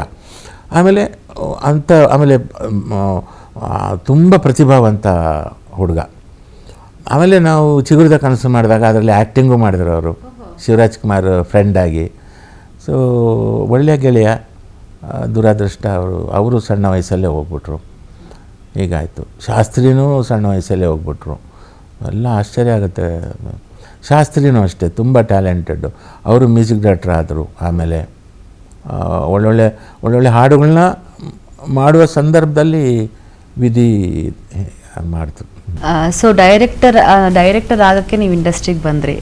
ಎಲ್ಲೆಲ್ಲೋ ಹೆಂಗೆಂಗೋ ಹೋಗಿ ಮ್ಯೂಸಿಕ್ ಡೈರೆಕ್ಟರ್ ಆಗಿ ಸಕ್ಸಸ್ಫುಲ್ ಆಗಿ, ಲಿರಿಸಿಸ್ಟ್ ಆಗಿ ಸಕ್ಸಸ್ಫುಲ್ ಆಗಿದ್ರಿ. ಸೊ ಡೈರೆಕ್ಷನ್ ಅಂತ ಬಂದಾಗ ಈಗ ಡೈರೆಕ್ಷನ್ ಹತ್ರ ಒಲವು, ಬಿಕಾಸ್ ತುಂಬ ಮಿಸ್ ಮಾಡ್ಕೋತಾ ಇದ್ದೀವಿ ಸರ್ ನಿಮ್ಮಂತಹ ಡೈರೆಕ್ಟರ್ಸ್. ಬಿಕಾಸ್ ನೀವೆಲ್ಲ ಹೇಗೆ ಅಂತಂದರೆ ಒಂದು ಸೊಸೈಟಿಗೆ ತುಂಬಾ ಜಸ್ಟಿಸ್ ಕೊಡುವಂಥ ಒಂದು ಸಬ್ಜೆಕ್ಟ್ನ ಇಟ್ಕೊಂಡು ಬಂದು, ಹಾಗೆ ಇರೋವಂಥ ನಮ್ಮ ಕನ್ನಡದ ಕಲಾವಿದರಿಗೆ ಹೊಸ ಪ್ರತಿಭೆಗಳನ್ನ ತುಂಬ ಜನಕ್ಕೆ ಗುರುತಿಸಿ ಅವಕಾಶ ಕೊಟ್ಟೆ ಅಂತ ನಂಬರ್ 1 ಸ್ಥಾನದಲ್ಲಿ ಇರ್ತಾರೆ ಅಂದರೆ ವಿ ಮನೋಹರ್ ಸರ್ ಅಂತಾನೆ. ನಿಜವಾಗ್ಲೂ ಹೌದು. ಅದು ಸಿಂಗರ್ಸ್ ಆಗಲಿ ಅಥವಾ ಮ್ಯೂಸಿಷಿಯನ್ಸ್ ಆಗಲಿ ಅಥವಾ ಆರ್ಟಿಸ್ಟ್ ಆಗಲಿ, ನಾನು ವಿ ಮನೋಹರ್ ಸರ್ ಶಿಷ್ಯ ಅಂತಲೇ ಹೇಳ್ಕೊಂಡು ತುಂಬ ಜನ ಆ ಥರ ಹೋಗ್ತಿರ್ತಾರೆ. ಸೊ ಈಗ ನಿಮ್ಮ ಡೈರೆಕ್ಷನ್ ಅಂತ ಒಲವು ಹೇಗಿದೆ ಸರ್? ಅದು ಪ್ರಯತ್ನ ಇದ್ದೇ ಇದೆ. ಇಲ್ಲಿ ಏನಂತಂದರೆ ನಮ್ಮ ಚಿತ್ರರಂಗ ಹೇಗೆ ಸೌತ್ ಇಂಡಿಯಾ ಅಥವಾ ಇಂಡಿಯಾ ಅಂತ ಹೇಳ್ಬೋದು, ಹೀರೋಯಿಸಮ್ ಸಿನಿಮಾ ನಮ್ಮಲ್ಲಿ ಜಾಸ್ತಿ. ನಿರ್ಮಾಪಕರು ಒಂದು ಹಣ ತೊಡಗಿಸ್ಕೋಬೇಕಾದ್ರೆ ಅವರು ಫಸ್ಟು ಯಾರು ಹೀರೋ ಅಂತ ಹೀರೋ ಕಾಲ್ ಶೀಟ್ ತಗೊಂಡು ಸಿನಿಮಾ ಮಾಡುವಂಥ ಪದ್ಧತಿ. ಅದು ನೋಡಿ ಮಲಯಾಳಂ ಅವರು ಅದನ್ನು ಬ್ರೇಕ್ ಮಾಡಿದರು. ಅವರು ಕಥೆನೇ ಹೀರೋ ನಮಗೆ ಅಂತ ಆ ಥರ. ಅದರಲ್ಲಿ ಹೀರೋಗಳು ಒಂದು ನಂಬಿಕೆ ವ್ಯವಸ್ಥೆ, ಅವ್ರಿಗೇನು ಬೇರೆ ಏನು ಮಾಮೂಲಿ ಜನ. ಅವನು ಅಂದರೆ ನಮ್ಮ ಕಾಶಿ ಸರ್ ಅದನ್ನ ಆ ಟ್ರೆಂಡ್ ತಂದರು. ಅದರಿಂದ ಸ್ವಲ್ಪ ಬದಲಾವಣೆ ಆಯಿತು. ಹೀಗಾಗಿ ನಾನು ಮಾಡೋ ಕಥೆಗಳೆಲ್ಲ ಕಾಮನ್ ಮ್ಯಾನ್ ಕಥೆಗಳು, ಜೊತೆಗೆ ಕಥೆನೇ ಹೀರೋ. ಅದರಲ್ಲಿ ನಾನು ಹೀರೋಯಿಸಮ್ ಕಥೆ ನನಗೆ ಮಾಡೋಕ್ಕೆ ಇಷ್ಟ ಆಗಲ್ಲ. ಅದೆಲ್ಲ ಕೃತಕ ಅಂತ ನನಗೆ ಅನಿಸುತ್ತೆ. ಆ ಬಿಲ್ಡಪ್ಪು, ಆಮೇಲೆ ಆ್ಯಟಿಟ್ಯೂಡ್ ತೋರಿಸೋದು, ಇದರಲ್ಲಿ ಪ್ರತಿ ದೃಶ್ಯದಲ್ಲೂ ಬಿಲ್ಡಪ್ಗಳು, ಅವೆಲ್ಲ ನನಗೆ ಹಿಡಿಸಲ್ಲ. ನಂದು ಸಹಜವಾದ ಕತೆ ಮಾಡುವಂಥ ಮನುಷ್ಯ ನಾನು. ಇದೇನಾಗುತ್ತೆ, ಪ್ರೊಡ್ಯೂಸರ್ಗೂ ನನಗೂ ಆ ಒಂದು ಅದು ಸರಿ ಹೋಗಲ್ಲ. ಅವರಿಗೆ ಫೈಟು, ಡ್ಯಾನ್ಸು, ಬಿಲ್ಡಪ್ಪು, ಅವರು ಆ ಮೆಂಟಾಲಿಟಿಯಲ್ಲೇ ಇದ್ದಾರೆ. ಇದರಿಂದ ಇವತ್ತು ಏನಾಯಿತು, ಇಡೀ ಚಿತ್ರರಂಗನೇ ಒಂದು ಕೋವಿಡಿಂದಾಗಿ ಜನ ಮನೇಲಿ ಕೂತು ಸಿನಿಮಾ ನೋಡೋಕ್ಕೆ ಶುರು ಮಾಡಿದ್ರು. ಬರ್ತಾ ಬರ್ತಾ ಮೊಬೈಲಲ್ಲಿ ನೋಡೋಕ್ಕೆ ಶುರು ಮಾಡಿದ್ರು. ಇದು ಏನಾಯಿತು, ಜನ ಥಿಯೇಟ್ರಿಗೆ ಬರೋದು ಕಡಿಮೆ ಆಯಿತು. ಕಡಿಮೆ ಅಂದರೆ ಇವಾಗ ಆಲ್ಮೋಸ್ಟ್ ಝೀರೋಗೆ ಬಂದಿದ್ದಾರೆ. ಅದರ ಜೊತೆಗೆ ಇನ್ನೊಂದು ಸಮಸ್ಯೆ ಏನಾಗಿದೆ ಅಂದರೆ, ವಾರಕ್ಕೆ 10, 12, 15 ಸಿನಿಮಾಗಳು ಬಿಡುಗಡೆ ಆದಾಗ ಎಷ್ಟು ಅಂತ ನೋಡ್ತಾರೆ. ಎಲ್ಲ ಒಳ್ಳೆ ಸಿನಿಮಾಗಳೇ ಇರ್ಬೋದು, ಆದರೆ ಒಳ್ಳೆಯದನ್ನೇ ನಿಮಗೆ ಸ್ವೀಟು ಒಂದು ಸಲ ನಿಮಗೆ ಕೇಸರಿಬಾತು ತಿಂತೀರಿ, ಇಷ್ಟ ಆಯಿತು. ಅದಾದಮೇಲೆ ಯಾರೊಬ್ಬರು ಜಿಲೇಬಿ ತಂದು ಕೊಟ್ಟರು, ಇನ್ನೊಬ್ಬ ಹಲ್ವಾ ತಂದು ಕೊಟ್ಟ, ಎಷ್ಟು ಸ್ವೀಟ್ ತಿನ್ಬೋದು. ಕೊನೆಗೆ ಅದ್ಭುತವಾದ ಒಂದು ಸ್ವೀಟ್ ಯಾರೋ ತಂದು ಕೊಟ್ಟರು, ಬೇಡಪ್ಪ ಜಾಸ್ತಿ ಆಯಿತು ಅನ್ನೋ ಥರ. ಸೊ ಪ್ರೇಕ್ಷಕನಿಗೂ ಅದೇ ಆಯಿತು, ಓವರ್ಲೋಡ್ ಜಾಸ್ತಿ ಆಯಿತು. ಓವರ್ಲೋಡ್ ಜಾಸ್ತಿ ಆದಾಗ ಅವನು ಥಿಯೇಟ್ರಿಗೆ, ಜೊತೆಗೆ ಈ ಕೆಟ್ಟ ಟ್ರಾಫಿಕ್ಕು, ಆಮೇಲೆ ಎಲ್ಲ ಬೆಲೆ ಏರಿಕೆ ಜಾಸ್ತಿ. ಒಂದು ಮಾಲ್ಗೆ ನೀವು ಹೋದರೆ 1,000 ರೂಪಾಯಿ ಆದರೂ ಖರ್ಚಾಗುತ್ತೆ ಒಬ್ಬರಿಗೆ. ಅದು ನಮ್ಮ ಸಿನಿಮಾ ಪ್ರೇಕ್ಷಕ ಕನ್ನಡ ಸಿನಿಮಾ ಪ್ರೇಕ್ಷಕ ಯಾರು ಅಂದರೆ ಜನಸಾಮಾನ್ಯ, ಆಟೋ ಡ್ರೈವರ್ಸ್ ಇರ್ಬೋದು, ಹೌದು, ಹೋಟೆಲ್ ಕಾರ್ಮಿಕರು, ಆಮೇಲೆ ಗಾರ್ಮೆಂಟ್ ವರ್ಕರ್ಸು, ತರಕಾರಿ ಮಾರುವವರು, ಅವರು ನಿಜವಾದ ಅನ್ನದಾತರು. ಕನ್ನಡ ಚಿತ್ರರಂಗದ ಅನ್ನದಾತರು ಅಂದರೆ ಅವರೇ ಕನ್ನಡ ಸಿನಿಮಾ ನೋಡೋದು. ಆದರೆ ಅವರಿಗೆ ಸಿನಿಮಾ ನೋಡಿದಾಗ ಆಗಿದೆ, ಒಂದು ಯಾವ ಸಿನಿಮಾ ಚೆನ್ನಾಗಿದೆ ಅಂತ ಕನ್ಫ್ಯೂಷನ್ ಆಗುತ್ತೆ. ಅಕಸ್ಮಾತ್ ಒಬ್ಬ ಅಂದಾಜು ಮೇಲೆ ಈ ಸಿನಿಮಾ ಚೆನ್ನಾಗಿರ್ಬೋದು ಅಂತ ಹೋಗಿ ಅದು ತುಂಬ ಕೆಟ್ಟದಾಗಿದ್ದರೆ ಉಳಿದ 10 ಸಿನಿಮಾ ನೋಡಲ್ಲ, ಅವನು ಹೆದರ್ತಾನೆ. ಯಾಕಂದರೆ ಅವನ ಜೇಬಲ್ಲಿ ಇದ್ದದ್ದು ಒಂದು ಸಿನಿಮಾ ನೋಡೋಷ್ಟು ದುಡ್ಡು. ಇಂಥದ್ದೆಲ್ಲ ಸಮಸ್ಯೆ. ಇದಕ್ಕೆ ಚಿತ್ರರಂಗದವರು ಸೇರಿಕೊಂಡು ಒಂದು ಮೀಟಿಂಗ್ ಮಾಡಬೇಕು, ಸೇರಬೇಕು, ಪ್ರೊಡ್ಯೂಸರ್ಗಳು ಸೇರಬೇಕು, ಟೆಕ್ನಿಷಿಯನ್ಸನ್ನ ಕರಿಬೇಕು. ಏನಪ್ಪ ಮಾಡೋದು ಹಿಂಗಾದರೆ? ಸಿನಿಮಾನೇ ನಿಲ್ಲಿಸೋದಾ? ಕಲಾವಿದರು ಇಲ್ವ? ಕಲಾವಿದರು ಎಷ್ಟು ಜನ ಪಾಪ ಪ್ರಯತ್ನ ಮಾಡ್ತಾ ಇದ್ದಾರೆ. ಈ ಸಿನಿಮಾನೇ ನಿಲ್ತಾ ಹೋದಾಗ ಅವ್ರು ಎಲ್ಲಿ ಮಾಡ್ತಾರೆ ಇದು? ಆವಾಗ ರೀಲ್ಸ್ ಮಾಡಿಕೊಂಡು, ಶಾರ್ಟ್ ಫಿಲ್ಮ್ ಮಾಡಿಕೊಂಡು ಯೂಟ್ಯೂಬಲ್ಲಿ ಬಿಡ್ತಾ ಹೋಗ್ಬೇಕಷ್ಟೆ. ಈ ಸ್ಥಿತಿ ಬಂದಿದೆ. ನೀವು ಹೇಳಿದ ಖಂಡಿತವಾಗ್ಲೂ ಸತ್ಯ ಸರ್. ಯಾಕಂದರೆ ಮುಂಚೆ ಎಲ್ಲ ಬ್ಲ್ಯಾಕ್ ಟಿಕೆಟಲ್ಲಿ ಸಿನಿಮಾಗಳನ್ನ ನೋಡೋರು ಆ್ಯಂಡ್ ಕ್ಯೂ ನಿಂತ್ಕೊಂಡು ವಾರಗಟ್ಟಲೆ ಆ ಸಿನಿಮಾಗೆ ಹೋಗಬೇಕು ಅಂತ ಆತುರತೆಯಿಂದ ಇದ್ದಂಥ ಒಂದು ಪ್ರೇಕ್ಷಕರು, ಇವತ್ತು ನಾವೇ ಟಿಕೆಟ್ ಕೊಡ್ತೀವಿ ಅಂತಂದ್ರೂ ಎಷ್ಟೊಂದು ಸಿನಿಮಾಗೆ ಅವ್ರು ಹೋಗೋ ಅಂತ ಒಂದು ಮನೋಭಾವನೆ ಇಲ್ಲ. ಅಯ್ಯೋ ನೋಡಿದ್ರೆ ಆಯಿತು, ಬಿಡು ಇನ್ನೇನು ಫೋನಲ್ಲಿ ಬಂದುಬಿಡತ್ತಲ್ಲ ಅಂತ. ಸೊ ಇದೆಲ್ಲ ಒಂಥರ ನಮಗೆ, ಬಟ್ ಇಂಡಸ್ಟ್ರಿ ಇನ್ನೊಂದು ಕಡೆ ಡೆವಲಪ್ಪು ಆಗ್ತಾ ಇದೆ. ಕಾಂತಾರ ಅಂತ ಒಂದು ಸಿನಿಮಾಯಿಂದ ಆಗಲಿ ಅಥವಾ KGF ಅಂತ ಸಿನಿಮಾಯಿಂದ ಆಗಲಿ, ಈ ಥರದ್ದೆಲ್ಲ. ಇದೆಲ್ಲದರ ನಡುವೆ ಸರ್ ನಿಜವಾಗ್ಲೂ ಹೇಳ್ತೀನಿ, ಇಷ್ಟು ವರ್ಷ ಆದರೂ ನೀವು ಸಸ್ಟೈನಬಿಲಿಟಿ, ಆ ಗೌರವನ ಉಳಿಸ್ಕೊಂಡು ಬಂದಿದ್ದೀರಲ್ಲ ಸರ್. ಇದೆಲ್ಲದಕ್ಕೂ ಮುಂಚೆ ನಿಮಗೆ ಯಾಕೆ ಸರ್ ಒಂದೇ ಒಂದು ಥಾಟಲ್ಲಿ ನನಗೆ ಪರ್ಸ್ನಲಿ ಅನ್ಸೋದು, ಮನೋಹರ್ ಸರ್ಗೆ ದುಡ್ಡು ಮಾಡಬೇಕು ಅಂತಲೇ ಅನಿಸಲಿಲ್ವ ಸರ್? ದುಡ್ಡು ಮಾಡಬೇಕು ಅಂತ ಅನಿಸುತ್ತೆ. ಬಟ್ ನನಗೇನಂತಂದರೆ, ಕೆಲಸ ಬಂದ ತಕ್ಷಣ ಕೆಲಸ ಮಾಡಿ ಇದರಲ್ಲಿ ನಾನು ಒಳ್ಳೆ ಪ್ರಾಡಕ್ಟ್ ಕೊಡಬೇಕು, ಇದರಲ್ಲಿ ಒಳ್ಳೆಯ ಒಂದು ಕೃತಿ ನಾನು ಕೊಡಬೇಕು, ನಿರ್ಮಾಪಕನಿಗೆ ಇದು ಇಷ್ಟ ಆಗಬೇಕು, ನಿರ್ದೇಶಕನಿಗೆ ಇಷ್ಟ ಆಗಬೇಕು ಅಂತ ಹಾರ್ಡ್ ವರ್ಕ್ ಮಾಡ್ತೀನಿ.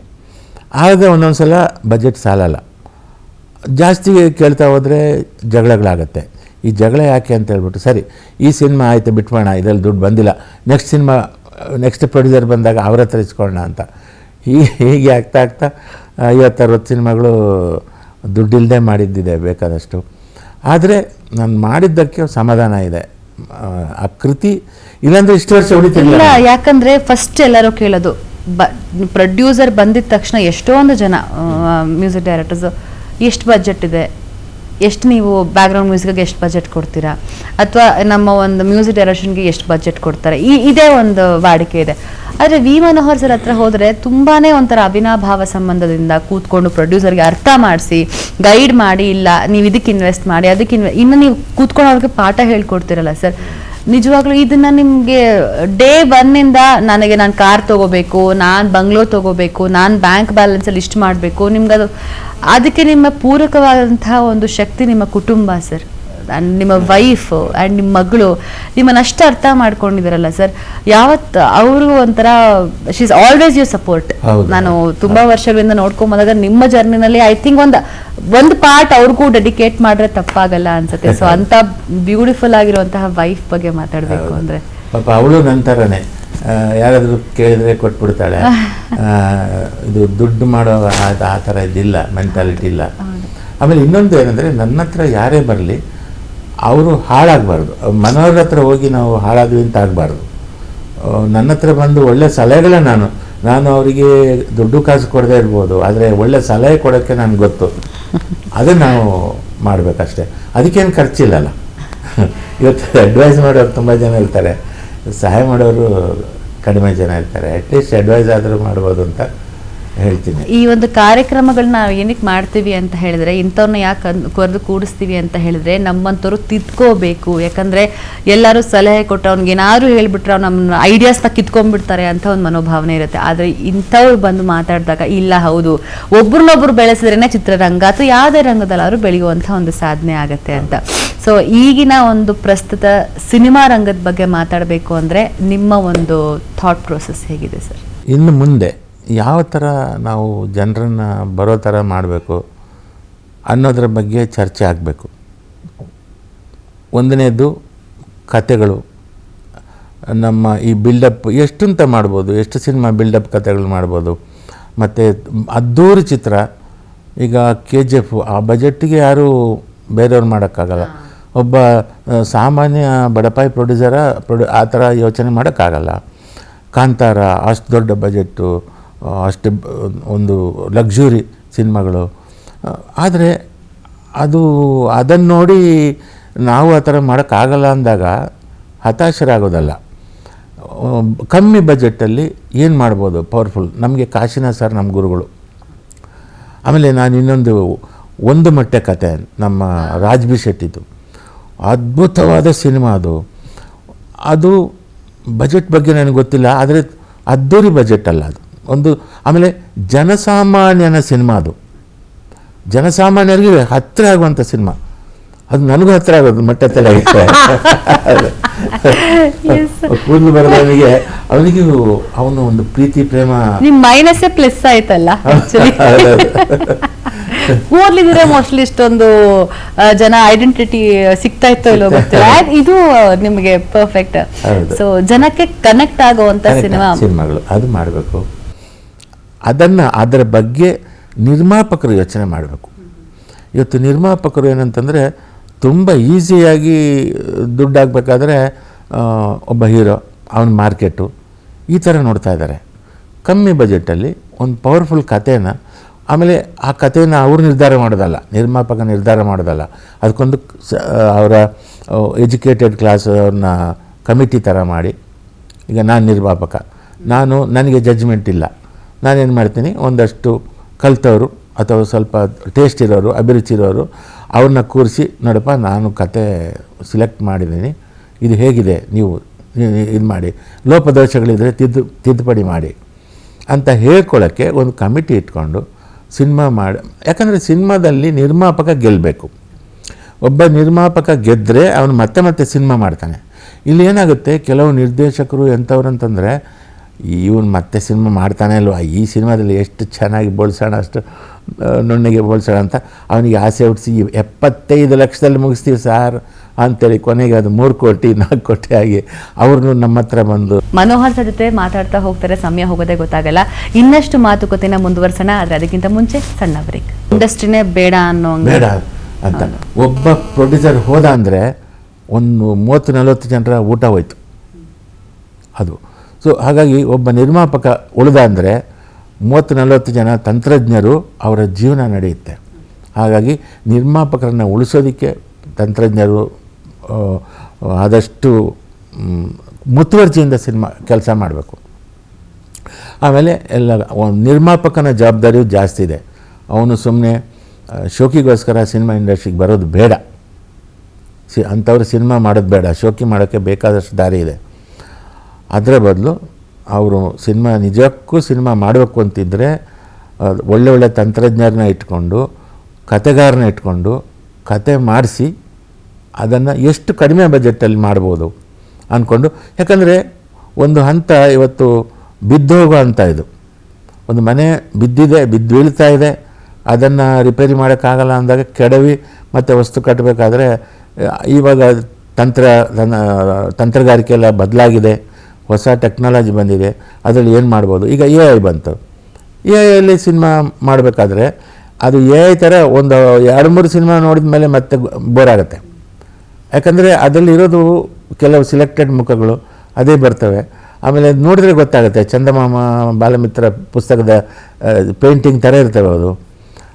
ಅದರಲ್ಲಿ ಆ ತಂತ್ರಜ್ಞಾನ ಬಳಸ್ಕೊಂಡು ರಿಯಲ್ ಆರ್ಟಿಸ್ಟ್ಗಳನ್ನ ಇಟ್ಕೊಂಡು ಏನು ಮಾಡ್ಬೋದು, ಇದೆಲ್ಲ ಮಾಡಿಕೊಂಡು ಇದಕ್ಕೆ ತುಂಬ ಕೆಲಸ ಇದೆ. ಅದೆಲ್ಲ ಆಗಬೇಕಾದ್ರೆ ಮೀಟಿಂಗ್ ಸೇರಬೇಕು. ತಮ್ಮ ತಮ್ಮ ಈಗೋ, ತಮ್ಮ ತಮ್ಮ ಜಂಬ ಅಹಂಕಾರ ಬಿಟ್ಟು ನಾವೆಲ್ಲರೂ ಬದುಕಬೇಕಪ್ಪ ಚಿತ್ರರಂಗದಲ್ಲಿ. ಈ ಚಿತ್ರರಂಗವನ್ನು ಉಳಿಸ್ಬೇಕು ಅಂತ ಒಳ್ಳೆಯ ಉದ್ದೇಶ ಇಟ್ಕೊಂಡು ಎಲ್ಲ ಸೇರಬೇಕು, ಮೀಟಿಂಗ್ ಕರಿಬೇಕು. ಈಗ ಕಲಾವಿದರ ಸಂಘ ಇದೆ, ಅಲ್ಲಿ ಜಾಗ ಇದೆ, ದಿನ ಕಾರ್ಯಕ್ರಮ ಏನು ನಡೆಯಲ್ಲ ಅಲ್ಲಿ. ಆಗ ಒಂದು ಖಾಲಿ ಇದ್ದ ಸಂದರ್ಭದಲ್ಲಿ ಅಲ್ಲಿ ಎಲ್ಲರೂ ಸೇರಿಕೊಂಡು ಚರ್ಚೆ ಮಾಡ್ತಾ ಹೋಗಿ ದಿನಗಟ್ಟಲೆ ಯಾವುದೋ ಒಂದು ಒಳ್ಳೊಳ್ಳೆ ವಿಚಾರಗಳು. ತಿಳಿದವರು ತುಂಬ ಜನ ಇದ್ದಾರೆ, ನಿರ್ಮಾಪಕರಲ್ಲೂ ತಿಳಿದವರು ಇದ್ದಾರೆ, ನಿರ್ದೇಶಕರಲ್ಲೂ ಇದ್ದಾರೆ, ಕಲಾವಿದರಲ್ಲೂ ಇದ್ದಾರೆ. ನಮ್ಮ ಹೀರೋಗಳು ಬರಬೇಕು ಆ ಮೀಟಿಂಗಿಗೆ, ಅವರು ಐಡಿಯಾ ಕೊಡಬೇಕು. ನೋಡಪ್ಪ ಈ ಸಿನಿಮಾದಲ್ಲಿ ನಾನು ಕಡಿಮೆ ತಗೋತೀನಿ ದುಡ್ಡು ಅಂದ್ಕೊಂಡು ಅವರು ಯಾಕಂದರೆ ತಮಿಳು ಮಲಯಾಳಮಲ್ಲಿ ಮಾಡಿದ್ದಾರೆ. ಇದು ನಾನು ಹೇಳೋದನ್ನು ಹೊಸ್ತೇನಲ್ಲ, ಮಲಯಾಳಿ ಕಲಾವಿದರು ದುಡ್ಡು ತೊಗೊಳ್ದೇನೂ ಆ್ಯಕ್ಟ್ ಮಾಡಿದ್ದಾರೆ ಈ ಸಿನಿಮಾ ಉಳಿಬೇಕು ನಮ್ಮ ಚಿತ್ರರಂಗ ಅಂತ. ಹಾಗಿರುವಾಗ ನಾವು ಯಾಕೆ ಆ ಥರ ಮಾಡಬಾರ್ದು ಅಂತ ನಾನು ತುಂಬ ಒಳ್ಳೆ ಸಜೆಷನ್. ಆ್ಯಕ್ಚುಲಿ ನಿಜವಾಗ್ಲೂ ನಾವು ಸೇರಿ ಡಿಸ್ಕಷನ್ ಮಾಡಿದ್ರೇ ಚಿತ್ರರಂಗಕ್ಕೆ ಒಂದೇನೋ ಒಂದು ಒಳ್ಳೆದಾಗತ್ತೆ ಅಂತಲೇ ಆಗುತ್ತೆ. ಸೊ ಮುಂದಿನ ನಿಮ್ಮ ಪ್ರಾಜೆಕ್ಟ್ಸ್, ನಿಮ್ಮ ಒಂದು ನಡೆ ಬಗ್ಗೆ ಮಾತಾಡೋದಾದರೆ ಸರ್? ಈಗ ಸದ್ಯಕ್ಕೆ ವಿಜಯ ರಾಘವೇಂದ್ರ ಅವ್ರದ್ದು ರುದ್ರಾಭಿಷೇಕ ಸಿನಿಮಾ ಅದೊಂದು ಬಿಡುಗಡೆಗೆ ರೆಡಿ ಇದೆ. ಇನ್ನೊಂದು ಬ್ಯೂಟಿ ಅಂತ ಒಂದು ಸಿನಿಮಾ ಮಾಡಿದ್ದೀನಿ. ಅದಾದಮೇಲೆ ಬೀಳ್ಕೊಡುಗೆ ಅಂತ ಒಂದು ಮಾಡಿದ್ದೀನಿ. ಆಮೇಲೆ ನಾನೇ ಡೈರೆಕ್ಷನ್ ಮಾಡೋಕ್ಕೆ ಸ್ಕ್ರಿಪ್ಟ್ ರೆಡಿ ಮಾಡಿದ್ದೀನಿ. ನಿರ್ಮಾಪಕರು ಸಿಗ್ತಾ ಇದ್ದಾರೆ, ಹಾಗಾಗಿ ಡೈರೆಕ್ಷನ್ನು ಮಾಡ್ತೀನಿ. ಸೊ ಆದಷ್ಟು ಬೇಗ ತಿರ್ಗಾ ಡೈರೆಕ್ಟರ್ ಕ್ಯಾಪ್ ತೊಟ್ಕೊಂಡು ನಮ್ಮ ಮನೋಹರ್ ಸರ್ ಬರ್ತಾರೆ ಅಂತ ಹೇಳಿದ್ರೆ ತಪ್ಪಾಗಲ್ಲ. ಅಲ್ಲಿ ಹೊಸಬರಿಗೆ ಅವಕಾಶನೇ ಜಾಸ್ತಿ ಇರುತ್ತೆ ಅಂತ ಹೇಳಿದ್ರೆ ತಪ್ಪಾಗಲ್ಲ. ಈ ಒಂದು ಸಂದರ್ಭದಲ್ಲಿ ನೀವು ಕಾಶಿನಾಥ್ ಸರ್ಗೆ ಒಂದು ಲೈನಲ್ಲಿ ಹೇಳಕ್ಕೆ ಕಷ್ಟ ಆಗತ್ತೆ, ಆದರೆ ನಿಮ್ಮ ಒಂದು ನಮನಗಳನ್ನ ಸಲ್ಲಿಸಬೇಕು ಅಂದರೆ ಏನಾಗಿರುತ್ತೆ ಸರ್? ಅವರು ನನ್ನ ಪಾಲಿಗೆ ಅವರು ದೇವರು ಅಂತಲೇ ಹೇಳ್ಬೋದು. ಜೊತೆಗೆ ಅವರು 6 ವರ್ಷ ನನ್ನನ್ನು ಅವ್ರ ಮನೇಲಿ ಇಟ್ಕೊಂಡು ಸಾಕಿದರು ಕಾಶಿ ಸರ್. ಒಂದು ಚೂರು ಅವರಿಗೆ ನಾನು ಅವರ ಅಸಿಸ್ಟೆಂಟು, ಅವರು ನನ್ನ ಬಾಸ್ ಅಂತ ಅದು ಫೀಲಿಂಗೇ ಬಂದಿರಲಿಲ್ಲ. ತಮ್ಮನ ಥರ ನೋಡಿಕೊಂಡ್ರು. ನಿಜಕ್ಕೂ ಅವ್ರನ್ನ ಎಷ್ಟು ಹೇಳಿದ್ರು. ಆಮೇಲೆ ಒಂದು ಇಡೀ ಚಿತ್ರರಂಗದ ಇದನ್ನೇ ಚೇಂಜ್ ಮಾಡಿದ್ರು, ಟ್ರೆಂಡನ್ನೇ ಚೇಂಜ್ ಮಾಡಿದ್ರು. ಒಬ್ಬ ಟ್ರೆಂಡ್ ಸೆಟ್ಟರ್ ಅವರು. ಕಾಮನ್ ಮ್ಯಾನಿಗೆ ಸಿನಿಮಾ ಮಾಡ್ಬೋದು ಅಂತ ತೋರಿಸ್ಕೊಟ್ಟವ್ರು ಅವರು. ಆ್ಯಂಡ್ ನಿಮ್ಮ ಬಾಯಿಂದ ಈಗಿನ ಪ್ರಸ್ತುತ ಬರುವಂಥ ಮ್ಯೂಸಿಕ್ ಡೈರೆಕ್ಟರ್ಸ್ಗೆ ನಾನು ಮ್ಯೂಸಿಕ್ ಡೈರೆಕ್ಟರ್ ಆಗಬೇಕು ಅಥವಾ ಡೈರೆಕ್ಟರ್ ಆಗಬೇಕು ಅಥವಾ ಇಂಡಸ್ಟ್ರಿಗೆ ಬರಬೇಕು ಅನ್ನೋ ಒಂದು ಥಾಟ್ ಪ್ರೊಸೆಸ್ ತುಂಬ ಜನಕ್ಕಿದೆ. ಕೆಲಸನೂ ಬಿಟ್ಬಿಟ್ಟು ಇಂಡಸ್ಟ್ರಿಗೆ ಸೇರ್ಕೊಳ್ಳೋ ಅಂತ ಎಷ್ಟೊಂದು ಜನ ಅದನ್ನು ಪ್ರಯತ್ನ ಕೂಡ ಪಟ್ಟಿದ್ದಾರೆ. ಅಂಥವ್ರಿಗೆ ನಿಮ್ಮ ಬಾಯಿಂದ ಒಂದು ಸಲಹೆ ಕೊಡಬೇಕಂದ್ರೆ ಏನು? ಕಷ್ಟಪಟ್ಟು ಮಾಡಿ ಕೆಲಸ. ಆಮೇಲೆ ಈಗ AI ನಂಬಿ ಅದರ ಮ್ಯೂಸಿಕನ್ನೇ ಬಳಸ್ಕೊಂಡು ಮಾಡಿದರೆ ತುಂಬ ದಿನ ಬಾಳಿಕೆ ಬರಲ್ಲ. ಸ್ವಂತ ಪ್ರತಿಭೆಯಿಂದ ನೀವು ಬನ್ನಿ ಅಂತ ನಾನು ಹೇಳ್ತೀನಿ. ಇನ್ನೊಂದು ಏನಾಗುತ್ತೆ ಅಂದರೆ ಮ್ಯೂಸಿಕ್ ಡೈರೆಕ್ಟರ್ ಆಗಬೇಕು ಅನ್ನೋದು ಆಸೆಯಿಂದ ಬರೋದಲ್ಲ, ನಿಜವಾಗ್ಲೂ ಅವನಲ್ಲಿ ಕ್ರಿಯೇಟಿವಿಟಿ ಇದ್ದರೆ ಬನ್ನಿ. ಇಲ್ಲಾಂದರೆ ಸುಮ್ಮನೆ ಇಲ್ಲಿ ಹೆಸರಿಗೋಸ್ಕರ ಬರೋದಲ್ಲ. ನಿಮ್ಮ ಪ್ರತಿಭೆ ತೋರ್ಸೋಕ್ಕೆ ಇಲ್ಲಿ ಬನ್ನಿ. ಇಲ್ಲಿ ಸಿನಿಮಾ ಒಂದು ಶೋಕಿ ಸಿನಿಮಾದಲ್ಲಿ ಇದ್ದರೆ ಒಂದು ಗ್ಲ್ಯಾಮರು, ಅದಕ್ಕೆ ಬೇಡ, ಬರೋದು ವೇಸ್ಟು ಅಂತ ನಾನು ಹೇಳ್ತೀನಿ. ಸೊ ಆ್ಯಕ್ಟಿಂಗು ಮಾಡಿ ಸರ್, ನಿಮ್ಮಿಂದ ಇನ್ನಷ್ಟು ಒಳ್ಳೊಳ್ಳೆ ಏನೋ ಕ್ಯಾರೆಕ್ಟರ್ಸ್ನ ನೋಡಬೇಕು ಅಂತ ನಾವು ಕೂಡ ಕಾಯ್ತಾ ಇದ್ದೀವಿ. ಅದಕ್ಕೆ ನೀವು ಸೂಟ್ ಕೂಡ ಹಾಕ್ತೀರಾ ಅಂತ ಹೇಳ್ಬೋದು. ರುದ್ರಾಭಿಷೇಕದಲ್ಲಿ ಒಂದು ಒಳ್ಳೆ ಪಾತ್ರ ಕೊಟ್ಟಿದ್ದಾರೆ ಡೈರೆಕ್ಟರ್. ನನ್ನ ಗುರುತು ನನಗೆ ಸಿಗಲ್ಲ ಆ ಥರ. ಅಂದ್ರೆ ಅದನ್ನ ಥಿಯೇಟರ್ ಹೋಗಿ ಎಲ್ಲರೂ ನೋಡಿ ಏನ್ ಪಾತ್ರ ಅಂತ ನೋಡಿ ಅಂತ ಹೇಳ್ಬೋದು. ವಿ ಮನೋಹರ್ ಸರ್ ಅಂತ ಹೇಳಿದ್ರೆ ಒಂದು ಸಿನಿಮಾ ಪಟ್ ಅಂತ ನೆನಪು ಬರುತ್ತೆ, ಅದು ಓ ಮಲ್ಲಿಗೆ ಅಲ್ವಾ? ಸೊ ಓ ಮಲ್ಲಿಗೆ ಶುರು ಆಗಿದ್ದು ಹೇಗೆ? ಸೊ ಅದರ ಒಂದು ಪಯಣದ ಬಗ್ಗೆ ಮಾತಾಡ್ತಾ ಹೋಗ್ತಾ ಇದ್ವಿ ಸರ್. ನಾನು ನಿರ್ದೇಶಕ ಆಗಬೇಕು ಅಂತಲೇ ಬಂದವನು. ಕಾಶಿನಾಥ್ ಸರ್ ಜೊತೆ ವರ್ಕ್ ಮಾಡಿದೆ. ಆಮೇಲೆ ನನ್ನ ಲೈಫಲ್ಲಿ ಪಣಿ ರಾಮಚಂದ್ರ ಅವ್ರನ್ನ ಮರೆಯೋಕ್ಕೆ ಸಾಧ್ಯವೇ ಇಲ್ಲ. ಯಾಕಂದರೆ ದಂಡಪಿಂಡಗಳಂತ ಯಶಸ್ವಿ ಧಾರಾವಾಹಿ ಕೊಟ್ಟು ಅದರಲ್ಲಿ ಟೈಟಲ್ ಕಾರ್ಡಲ್ಲಿ ನನಗೆ ನಾರದನ ವೇಷ ಹಾಕಿ ನನ್ನ ಕೈಲೇ ಹಾಡಿಸಿ, ಈಗಲೂ ಕೂಡ ನಂಬರ್ 1 ಒಂಥರ ಕಾಮಿಡಿ ಟೈಟಲ್ ಸಾಂಗ್ ಅಂದ್ರೆ ನೆನಪಿರುತ್ತೆ. ಸೊ ಅದ್ ಓ ಮಲ್ಲಿಗೆ ಬಗ್ಗೆ ಮಾತಾಡೋದಕ್ಕಿಂತ ಮುಂಚೆ ದಂಡಪಿಂಡಗಳು ಒಂದ್ 2 ಲೈನ್ ಹೇಳ್ಬೋದ ಸರ್? ದಂಡಪಿಂಡಗಳು ಇವರು ದಂಡಪಿಂಡಗಳು, ದಂಡಪಿಂಡಗಳು ಇವರು ದಂಡಪಿಂಡಗಳು, BA BSc ಮಾಡಿ BA ಮಾಡಿ ಕೆಲಸವು ಸಿಗದೆ ದಿನ ಅಲೆದಾಡಿ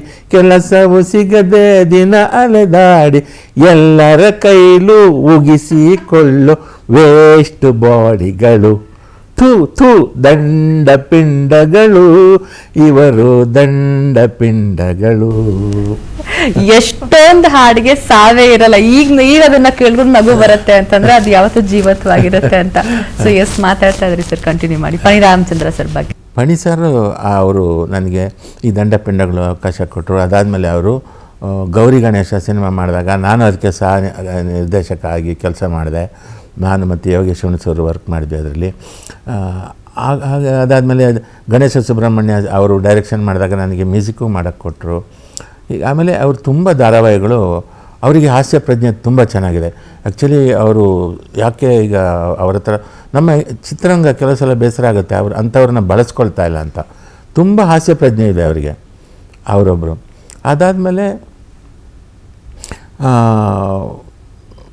ಅವರು ಈ ಥರ ಒಳ್ಳೊಳ್ಳೆಯ ಮೆಸೇಜ್ ಇರುವಂಥ ಧಾರಾವಾಹಿಗಳನ್ನೆಲ್ಲ ಮಾಡಿದ್ರು ಅವರು. ಸೊ ಓಮಲ್ಲಿಗೆ ಶುರು ಆಗಿದ್ದು ಹೇಗೆ ಸರ್? ಈ ಥರ ನಾನು ಲಿರಿಸಿಸ್ಟ್ ಆದೆ ಅನುಭವದ ಮೂಲಕ. ಅದಾದಮೇಲೆ ಉಪೇಂದ್ರ ನನ್ನನ್ನು ಮ್ಯೂಸಿಕ್ ಡೈರೆಕ್ಟರ್ ಮಾಡಿಬಿಟ್ರು.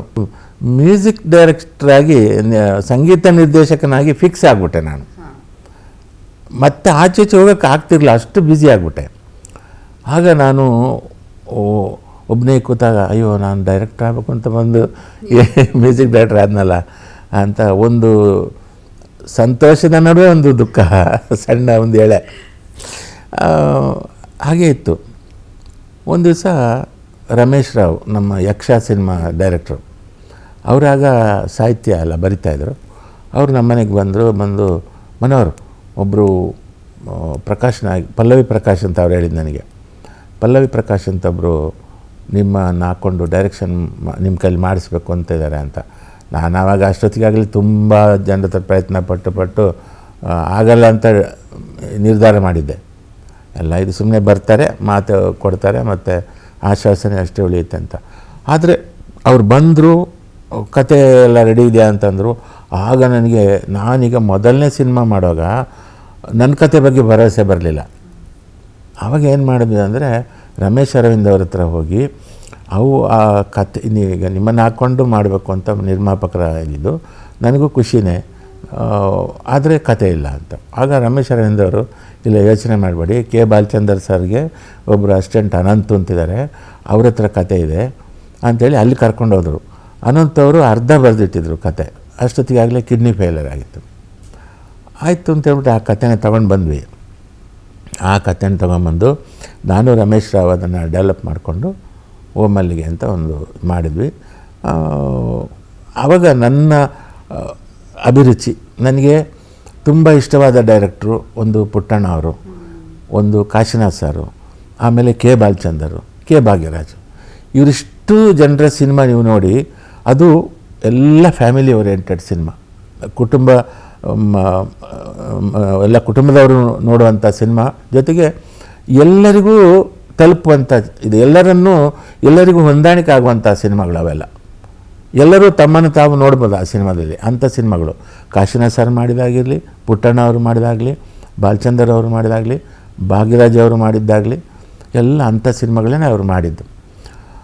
ಅದು ನನ್ನ ಅಭಿರುಚಿ ಅದೇ ನನಗೆ. ನಮ್ಮ ಜೊತೆಗೆ ನನಗೆ ಸ್ವಲ್ಪ ಈ ಸಿನಿಮಾ ಕತೆ ಬರೆಯುವಾಗ ಅದರಲ್ಲಿ ಹಾಸ್ಯ ನನಗೆ ಅದರಲ್ಲಿ ಸಹಜವಾಗಿ ಬರಬೇಕು ಅಂತ, ಅದೇ ಟ್ರ್ಯಾಕ್ ಬೇರೆ ಅಂತ ಇರಬಾರ್ದು, ಅದರ ಒಳಗಡೆ ಬ್ಲೆಂಡ್ ಆಗಿರಬೇಕು. ಆ ಕತೆಗೆ ಆ ಹಾಸ್ಯ ಸನ್ನಿವೇಶ ಪೂರಕವಾಗಿರಬೇಕು, ಅದರಿಂದ ಏನಾದರೂ ನಡಿಬೇಕಲ್ಲಿ, ಆ ಕತೆ ನಡಿಬೇಕು ಅನ್ನೋದು ನನ್ನ ಒಂದು ಅಭಿಪ್ರಾಯ. ಸೊ ಹಾಗಾಗಿ ಓಮಲ್ಲಿಗೆಯಲ್ಲಿ ಸಾಧಕ್ ಬಕ್ಕಲ್ ಅವರ ಹಾಸ್ಯ ಅದರಲ್ಲೂ ಸೇರಿಸಿದೆ. ಸೊ ಈಗ ಅದು ತುಂಬ ಮಂದಿಗೆ ಡೌಟು, ಇದು ಎಲ್ಲಿಂದರೂ ಕದ್ದಿದ್ದಾನೆ ಅಂತ. ಅದು ನನ್ನ ಅನುಭವ. ಯಾಕಂದರೆ ನಾವು ಕಾಶಿನಾಥ್ ಸರ್ ಅಸಿಸ್ಟೆಂಟ್ ಆಗಿದ್ದಾಗ ಸಜ್ಜನ್ ರಾವ್ ಸರ್ಕಲಲ್ಲಿ ವಾಲಿ ಸ್ಟುಡಿಯೋ ಅಂತಿತ್ತು. ವಾಲಿಯವರು ಪರ್ಮನೆಂಟು ಸ್ಟಿಲ್ ಫೋಟೋಗ್ರಾಫರು ಕಾಶಿ ಅವರಿಗೆ. ಸೊ ಕಾಶಿ ಅವರು ಏನಾದರೂ ಸ್ಟಿಲ್ಸ್ ತರಬೇಕಂದ್ರೆ ನನ್ನನ್ನು ಕಳಿಸ್ತಿದ್ರು. ಅಲ್ಲಿ ಕೂತ್ಕೊಂಡು ಹರಟೆ ಹೊಡಿತಾ ಇದ್ವಿ.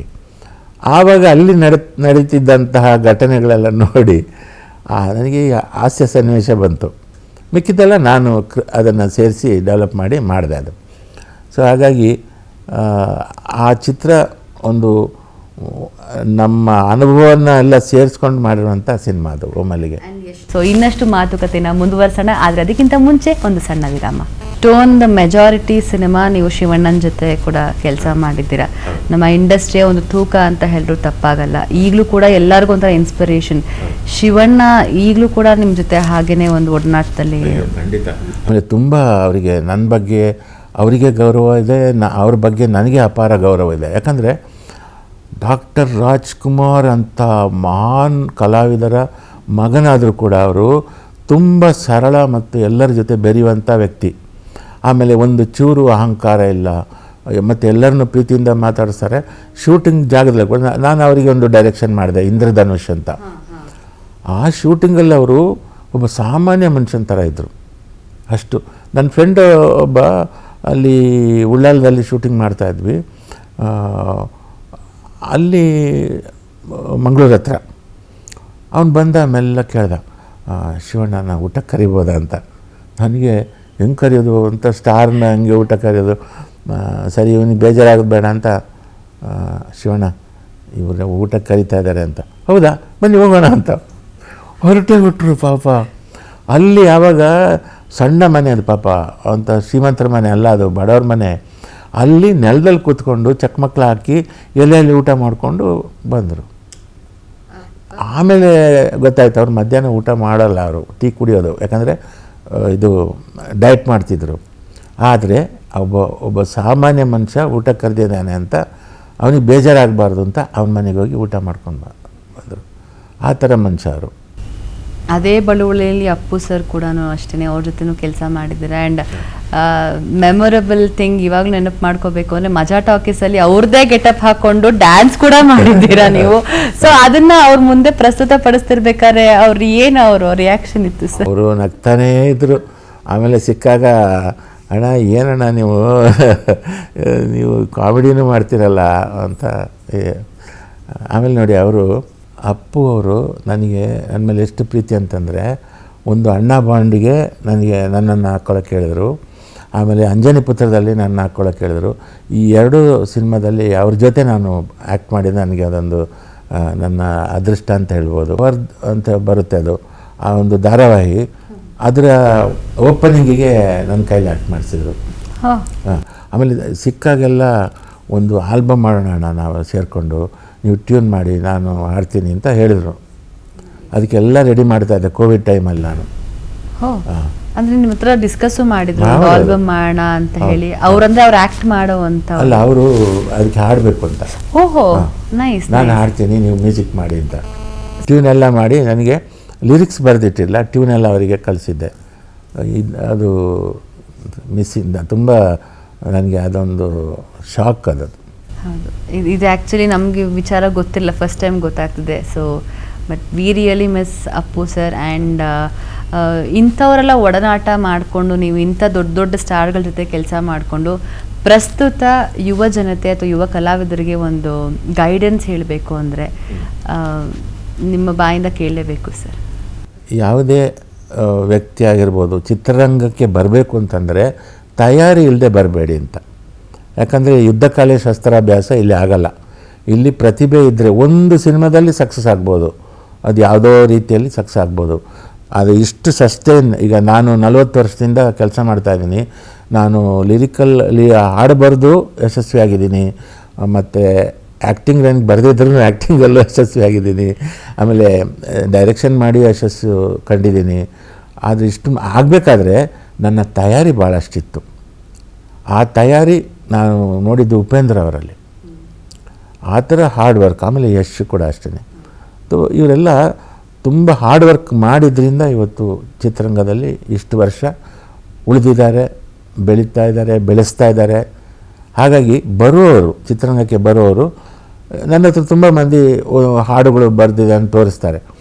ಅದು ನೋಡಿದಾಗ ಪಕ್ವತೆ ಇಲ್ಲ, ಬೆಳೆದಿಲ್ಲ ಇವರು ಅಂತ ಓದಬೇಕು. ನಾನು ಅವರಿಗೆಲ್ಲ ಹೇಳೋದು, ನೋಡಿ ಪುರಂದರದಾಸರ ಕೀರ್ತನೆ ಓದಿ, ಅದು ಭಜನೆ ಅಲ್ಲ, ಅದರಲ್ಲಿ ತತ್ವ ಇದೆ. ಕನಕದಾಸರ ಕೀರ್ತನೆ ಕೇವಲ ದೇವರ ಭಕ್ತಿಗೀತೆ ಅಲ್ಲ, ಅದು ಅದರ ತತ್ವ ಇದೆ, ಬದುಕಿದೆ. ಕುಲ ಕುಲ ಕುಲವೆಂದು ಹೊಡೆದಾಡಿದರೆ ನಿಮ್ಮ ಕುಲದ, ಆ ಥರದ್ದೆಲ್ಲ ಕನಕದಾಸರು ಎಂತೆಂಥ ಇದು ಬರೆದಿದ್ದಾರೆ. ಬಸವಣ್ಣನ ವಚನಗಳನ್ನು ಓದಿ, ತುಂಬ ಓದಬೇಕು, ತುಂಬ ತಯಾರಿ ಮಾಡಿಕೊಂಡು ಚಿತ್ರರಂಗಕ್ಕೆ ಬರಬೇಕು. ಸೊ ಇವತ್ತಿನ ಒಂದು ಪ್ರಸ್ತುತಿನಲ್ಲಿ ನಿಮ್ಮ ತಾಯಿ ಬಗ್ಗೆ ನೆನಪು ಮಾಡ್ಕೊಳ್ದೇ ಇರೋದು ತಪ್ಪಾಗತ್ತೆ. ಸೊ ನಿಮ್ಮ ತಂದೆ ತಾಯಿ ಇಂಥ ಅದ್ಭುತವಾದಂಥ ಮುತ್ತುರತ್ನ ನಮ್ಮ ಜನತೆಗೆ ಕೊಟ್ಟಿದ್ದಕ್ಕೆ ಅವ್ರನ್ನ ನಮಸ್ಕಾರ ಹೇಳ್ತಾ ಇದ್ದೀನಿ. ಅವರು ಒಂದು ಸಪೋರ್ಟ್ ಹೇಗಿತ್ತು ಸರ್? ಅವ್ರು ಇವಾಗ ಇದ್ದಿದ್ರೆ ಎಷ್ಟು ಖುಷಿ ಪಟ್ಟಿರೋರು ಸರ್? ಅದೊಂದು ದುಃಖ ನನಗೆ ಶಾಶ್ವತವಾಗಿದೆ. ಯಾಕಂದರೆ ನಾನು ಚಿತ್ರರಂಗಕ್ಕೆ ಬರುವಾಗ ನಮ್ಮ ಅಮ್ಮನೂ ಹೋಗ್ಬಿಟ್ರು, ನಾನು ಚಿಕ್ಕವನಿದ್ದಾಗ ನಮ್ಮ ಅಪ್ಪನೂ ಹೋಗ್ಬಿಟ್ರು.